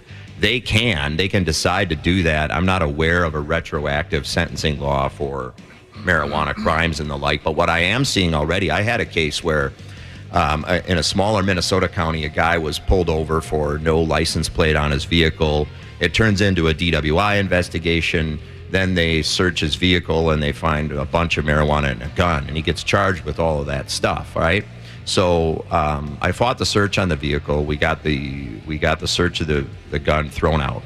Another issue was though whether or not they could do anything about the marijuana. And the prosecutor said, well, let's wait to see what they're going to do about the amendments to the marijuana laws. And we waited. And once we realized that the bill is going to be passed, he had decided to dismiss even that charge, even though the law hasn't quite changed. Really? Yet. Okay. So there is some attitude in prosecution offices about... That makes sense. Yeah, that we're going to treat these differently, even if the law might not apply retroactively, there's some mindset that we're going to start treating these differently because of that trend in society. We're speaking with criminal defense attorney Ryan Pacyga here on the program. You mentioned a DUI in there somewhere. I guess here we are headed towards Independence Day and all the weekend festivities. A listener did text in and say, could Ryan again go over what our rights are when we get pulled over? Specifically, if we have 1 or 2 barley pops in us, and the officer might suspect impaired driving. Thanks. Yeah, you bet. So before you even get there, right? So it's also a big weekend for BWIs, boating while impaired, right? Or being on, jet skis and all those things. So you want to make sure all your equipment's working. You're in a no-wake zone. These are the easy reasons to pull people over on boats, for example, right? Don't have your registration displayed, your nav lights. We can't talk about how many times navigation lights are out, right? Or they don't have their lights on or whatever, and next thing you know, they're getting pulled over. So those are the simple things for police in a vehicle, right? Tail light burned out. You don't have a license plate light illuminating the vehicle. Your license plate is obstructed. You're speeding. You're not signaling a lane change. You got expired tabs. All of those reasons are easy reasons for an officer to pull you over, right? So you want to make sure you've got all your equipment working and you're following the law. If you get pulled over, and this would be whether you're on a boat or in a vehicle, it's not illegal to consume alcohol and drive. So some officers think the minute that you've admitted drinking or they smell an odor of alcohol, they automatically get to begin a DWI investigation and get you out of the car and give you a field sobriety test. That's not the law, and we've had a lot of DWIs in the 20 years I've been doing this thrown out for that reason. Okay. Because simply detecting alcohol or admitting to consumption is not enough of a reason to begin a DWI investigation.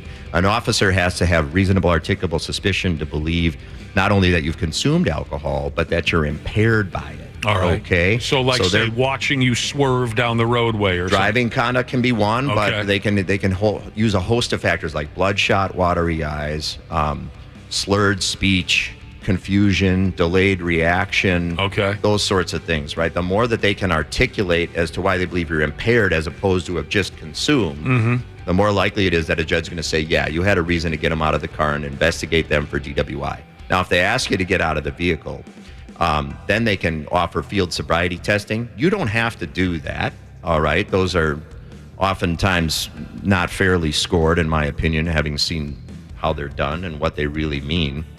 But you don't have to do those. If you decide not to do them, an officer can't just arrest you for not doing field sobriety tests, but then they'll offer you a preliminary breath test, which is a handheld roadside breath test, okay? You don't have to take that either. If you refuse that test at the side of the road, most likely an officer is going to arrest you because they already think they've got probable cause to arrest you for DWI or they wouldn't have got you out of the car in the first place, right? Sure.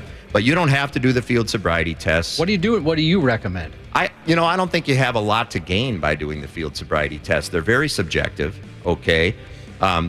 For example, the eye test, when that's called horizontal gaze nystagmus, they're moving their finger back and forth. I mean, I haven't seen many officers in the years I've been doing this, not score a 6 out of 6 on it, honestly. Okay. So it's a subjective thing. And even the science behind these tests when they were all put together shows that it doesn't prove impairment or not. So they're not very reliable tests. There's something for an officer to go on, but they're not super reliable. These officers, have practiced administering these tests and doing them so many times that they can look like they're doing great on them because they've got these wide, flat-bottom shoes that give them good balance and they know how to do these things.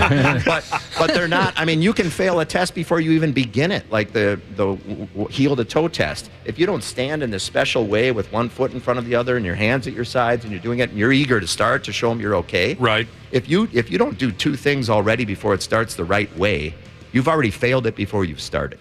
Oh, I didn't know that. Right, and a lot of people don't know that. So they're not particularly reliable, and I don't think you have a lot to gain by doing them. Now, could an officer be a little pissed at you if you don't do it? Yeah, but you don't have much to gain by doing it. So personally, I wouldn't do the field sobriety tests on the side of the road.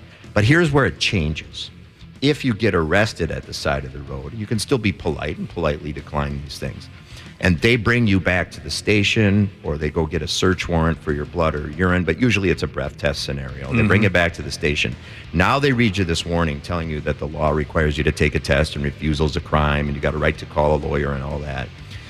If you refuse that breath test back at the station, they're going to treat it as if you're double the limit because they don't want to incentivize people refusing the test. So that's a crime. Really? That can bump a first-time DWI is usually a misdemeanor if you're under a .16. So anything from a .08 to a .15. It's a misdemeanor, which is our lowest form of DWI. Okay. If you refuse, you're automatically charged with a gross misdemeanor, which is like testing at .16 or more. So you're saying you can't be charged with a crime if the roadside breath test, you can't be charged with a crime if you say no to that? No. It's the one back at the station, you say no to that, then you're in trouble. The roadside breath test isn't accurate enough for officers to rely. Like, they can't use that in evidence in a trial in most scenarios, for example. It's just, that's a little machine that just gives them a little preliminary indication of whether or not they can go make you take the real test. So Okay. it's something for them to go on, to go a little further in the case and get you back to the real machine, but it's not accurate enough to be used in court, and so that can't be, you can't get in trouble for refusing that little handheld one. All right. But again, you're probably going to get arrested if you refuse the little roadside one. Just be aware of that. But you don't have to take that one, and I don't think, if you're wondering, I mean, people don't know what a .08 feels like. They're shocked, a lot of them, right? They've had 2 glasses of wine, some of them, and they're just shocked. They feel fine. And they get an 09, and they're like, I cannot believe I was over the limit. Right. I didn't feel that way. It's We've all done that. We've done those tests, with the cops where they. Yeah. And I was surprised. I thought for sure I'd know. Yeah. I would have felt like I was fine to drive. Yeah, it's really surprising to people. So, but the one back at the station is the one that really counts. If you refuse that, you're going to get a higher degree of a crime charge, plus your revocation period goes longer. So you jump from 90 days to 1 year. I'd never heard of that. Yeah. That's really interesting. Right. Don't drink and drive. By God, don't do it. No, but if there's a lot of easy ways to get well, maybe not easy, but easier than it used to be to get home for sure. But damn, that's valuable information. Mm-hmm. Absolutely, Ryan Pacyga, outstanding. Well, back to BWIs. Yeah. And you mentioned some of the little nitpicky things, little mistakes you can make, right, that can get the cops on your ass. I go out on Lake Minnetonka fairly often, and I'm telling you, you mentioned no wake. You gotta pay attention to where the no wake buoys are, and I watch more people get pulled over on Lake Minnetonka because for whatever reason they can't dummy down the throttle through the no wake zones. It's ridiculous, and then they look flabbergasted when the sheriff pulls up. All you gotta do is get that throttle down to nothing, putt your way through the no wake area. I don't know why some people can't dial it back. It's ridiculous, and they get pinched over and over and over again. Josh, when he was a younger guy and got a lot of action, he used to have a no-wake buoy in his hot tub. I did. I mean, the waves would be crashing. Slightly below average Jesus has a question about being pulled over and arrested for a DUI from marijuana. So he said, there's been no phone calls, no letters in the mail, nothing. What gives? What should I do? Yeah, so it'll take a while. So if for marijuana, they're going to do a blood or urine test, right? And marijuana is the only drug really, there's some prescription drug situations, and then there's your harder core street drugs, right? But marijuana, they can't just show the presence of it in your blood or urine to give you a DWI, and that's because of how long it takes to metabolize out of your system. Yeah. For example, if you've got a harder street drug, that might take 3 days or something, 2-3 days to metabolize out of your system, right? So what the law says on those is just the presence of that, even if you didn't use it that day, which is pretty scary for people. So let's say you used a harder street drug. 2 days later, you're pulled over, cop thinks you're impaired for some reason, and they get a search warrant and they do a blood or urine test, and it comes back after it's tested at the lab and you've got the presence of a hard street drug in your system. They don't have to show that you were actually impaired with it at that moment. All they got to show is that it was there, and it's kind of game over in a lot of scenarios. That's what the law is written to be.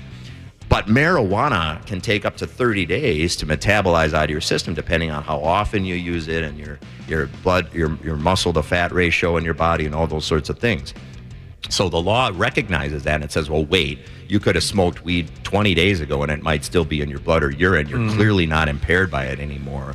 So we can't do that. So they have to show impairment for marijuana, not just that it's in your system. It's got to be in your system, plus they got to prove you're impaired by it with the field sobriety tests and the driving conduct and those sorts of things. what happens when they do a blood or urine test is they'll do that back at the hospital or at the police station or whatever, and they collect it and it gets sealed up, and then it gets mailed to one of the crime labs in the state. Sometimes it's the police's own crime lab. Other times it's the BCA, which is our state crime lab. Okay. And they mail those, and they get refrigerated ideally, and then eventually these people that work at these labs get around to actually testing it. And they'll take the sample out, they'll put it through their machines, and they test it for the presence of this stuff. And then once they get the results, they got to mail that back to the police officer and to the DMV, and then you get something in the mail later. And that loop from when it's collected from you when you got arrested to the time that the results come back can be anywhere from 4 weeks about at the fastest on up to, I've seen as long as 6 months in some situations. Jesus. Whoa. So a lot of people are waiting going, uh-oh, they're kind of worried. That would drive me nuts. Yeah, I'd want to get it over with. They're looking at their mail every darn day. But that's how it goes. Now, you can wait. If you know it's going to be there, you can hire a lawyer in advance, so we're kind of ready to hit the ground running for you. You don't need to do that, but you should be watching your mail every day, and there are some advantages sometimes to lawyering up if you know in your heart, there's some stuff that's going to be in there, so that we can help you get your driver's license back faster and get you, back driving and on the road and take care of your case and so forth. Isn't that something that you wait a month or so for the results? So it's like, when you walk into the bar and your buddy says, staying out of trouble, you'd have to say, I don't know. Yeah. I don't know. We'll find out in 4 to 6 weeks here. Half-assed morning show. 69. This show sucks. Who are you, fart knockers? 93X. Yes, we're back here with the Muscle Shark, criminal defense attorney Ryan Pacyga. Looks like he just got done taking on Lou Ferrigno in a damn... We've been having some laughs with Ryan, having some conversation. Ryan's here helping out our listening audience with their legal inquiries. And you were talking about these days, carjacking, an uptick in violent crime. Something else that seems to come up all the time is internet crimes, online scams. A listener wondered if you knew much about that kind of a thing, if you have any experience in internet crimes. A listener says, I have a family member who was getting romance scammed. You ever dealt with things like this, Ryan? Yeah, usually. Sometimes I get calls from guys that are scared. So what'll happen is they'll get into a situation where it turns out to be someone phishing, if you know what that is, and they're pretending to be someone else. And they'll have this guy send a naked picture of himself or whatever like that. And then they flip it on him and they say, hey, unless you pay me a bunch of money, we're going to put your picture all over the place, because they've gotten his friends list from Facebook and these other things that they can blast him and scare him. And these guys get really scared and they don't know whether to pay the person so that their naked picture isn't shown everywhere or what to do. So that's one that's quite common. Other times they'll be offering, for some sex services online or whatever, and then they find out the person, or maybe the fake person, is claiming then that they were underage. Oh, sure. And that they're going to get charged with the crime for, having sexual talks with someone who's really not 18 and that had lied about their age in the profile. And these people get scared for that too. So there's a lot of that out there. You can call your local attorney general's office and or the Department of Justice, that's the feds, at the FBI or some of those other lines have some. They want these things reported. A lot of times people are afraid to report it because they're embarrassed, but there's a lot of scams out there, as well as just people should be very aware about things like giving out their passwords if they get an email on things. Stuff that we all know, but that people, for whatever reason, will get surprised, and they'll do this. I think that's one that I'm suspicious of is all these quizzes that are always on Facebook. Oh. Right? They ask you, what's your... you play this little game for this quiz and you get a score or you get something. Okay. I am convinced that that's just these people who build these things that are just fishing for ideas to find your passwords to things. Oh. Think about it. Why wouldn't they be? What's your first dog's name? How many people have a password that has their first pet or that's one of the clues you got to answer if you forgot your password? What was your first dog? Who's your favorite sports team? Are any of us listening to this right now and saying, "Oh crap, I just filled out 7 of those"? I haven't seen it happen, but I've told my dad that once. I'm like, stop playing those damn quizzes. Like, Think about it. That's exactly what they're for. What's the purpose of it? Ashley, I when's the filled out a form that it said we can tell your horoscope by your social security number, and I entered it.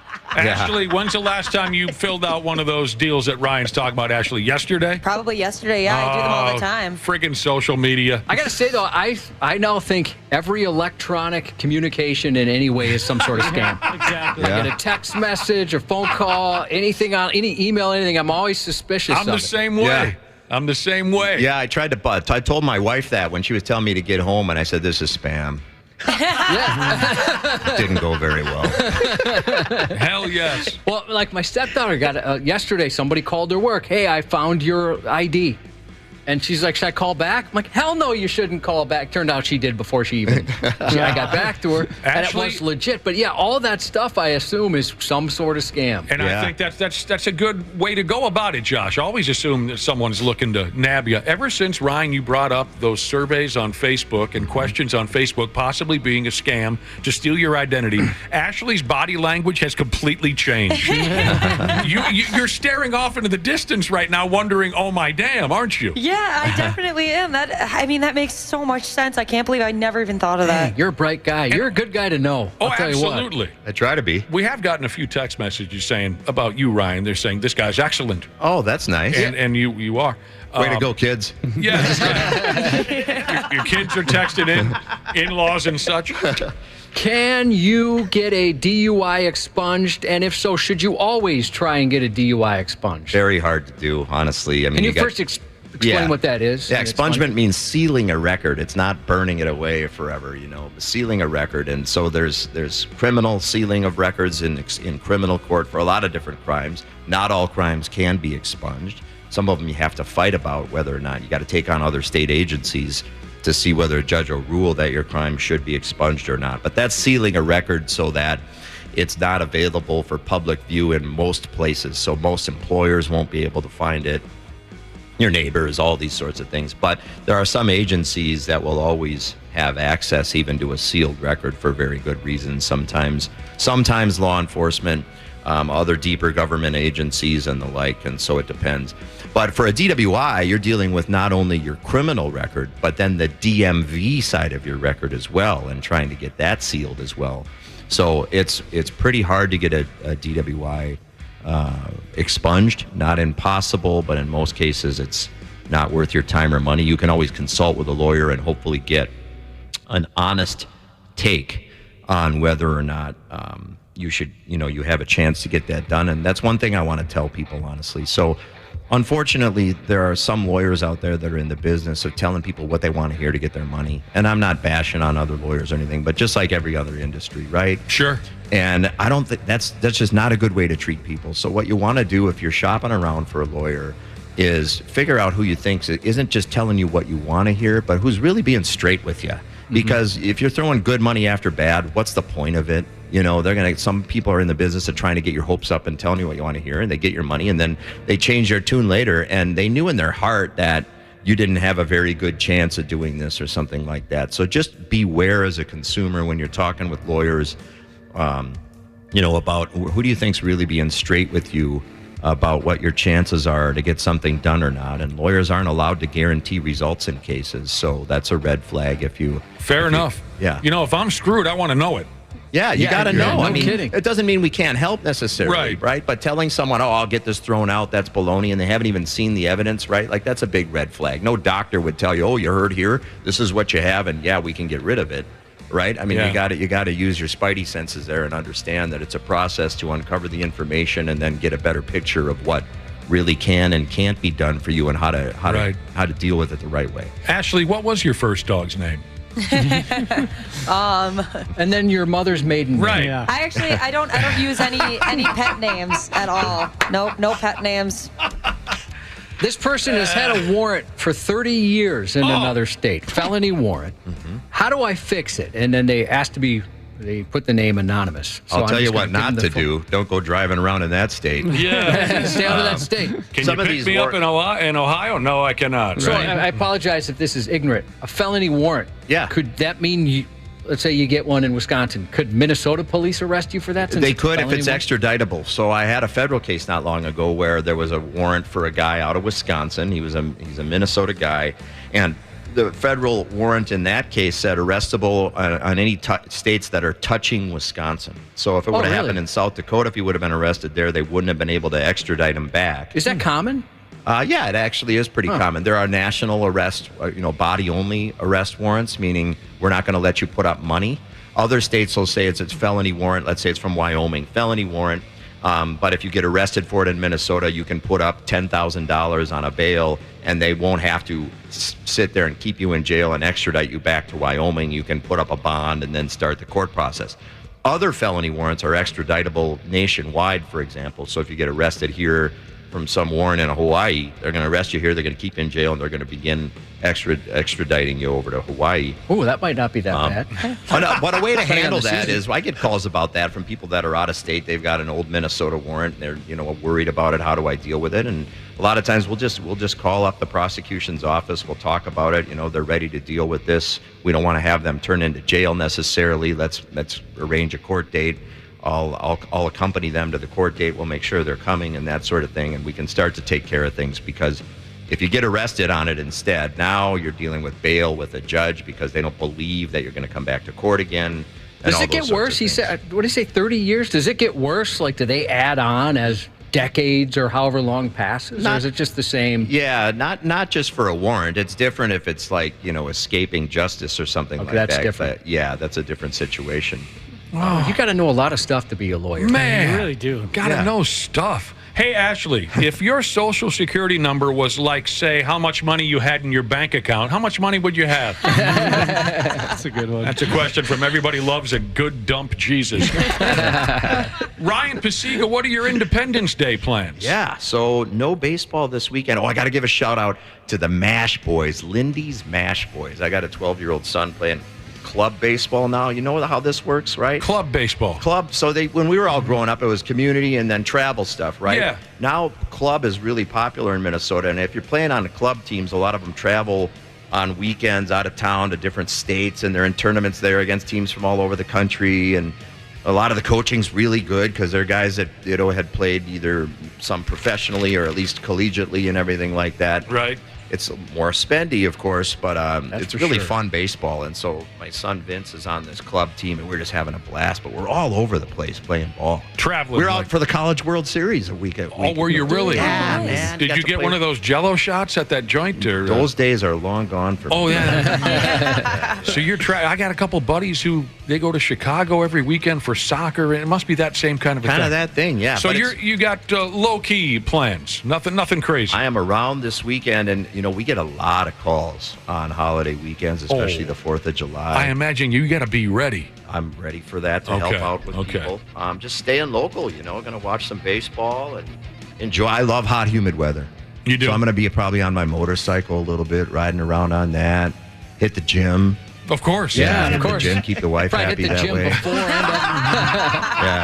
Yeah. Kevin Hart talks about why he works out so much. It's the walk away.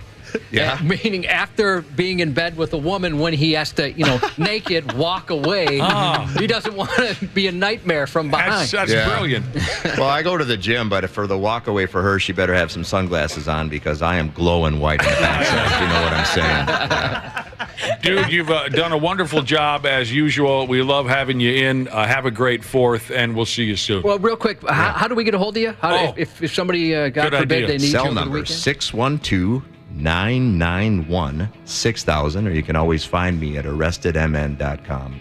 Thank you to the Brotherhood. Love being here. Everyone be safe this holiday weekend, and thanks for having me, guys. Thanks, bud. Yeah, we love having you here. Happy 22nd anniversary to Car 54 Jesus from Car 45 Jesus. Happy birthday to Wubby Cat Dad Jesus, turning 31 on the 3rd. 71-year-old Tool fan Jesus wishes his lovely wife, Susan, a happy birthday this 4th of July.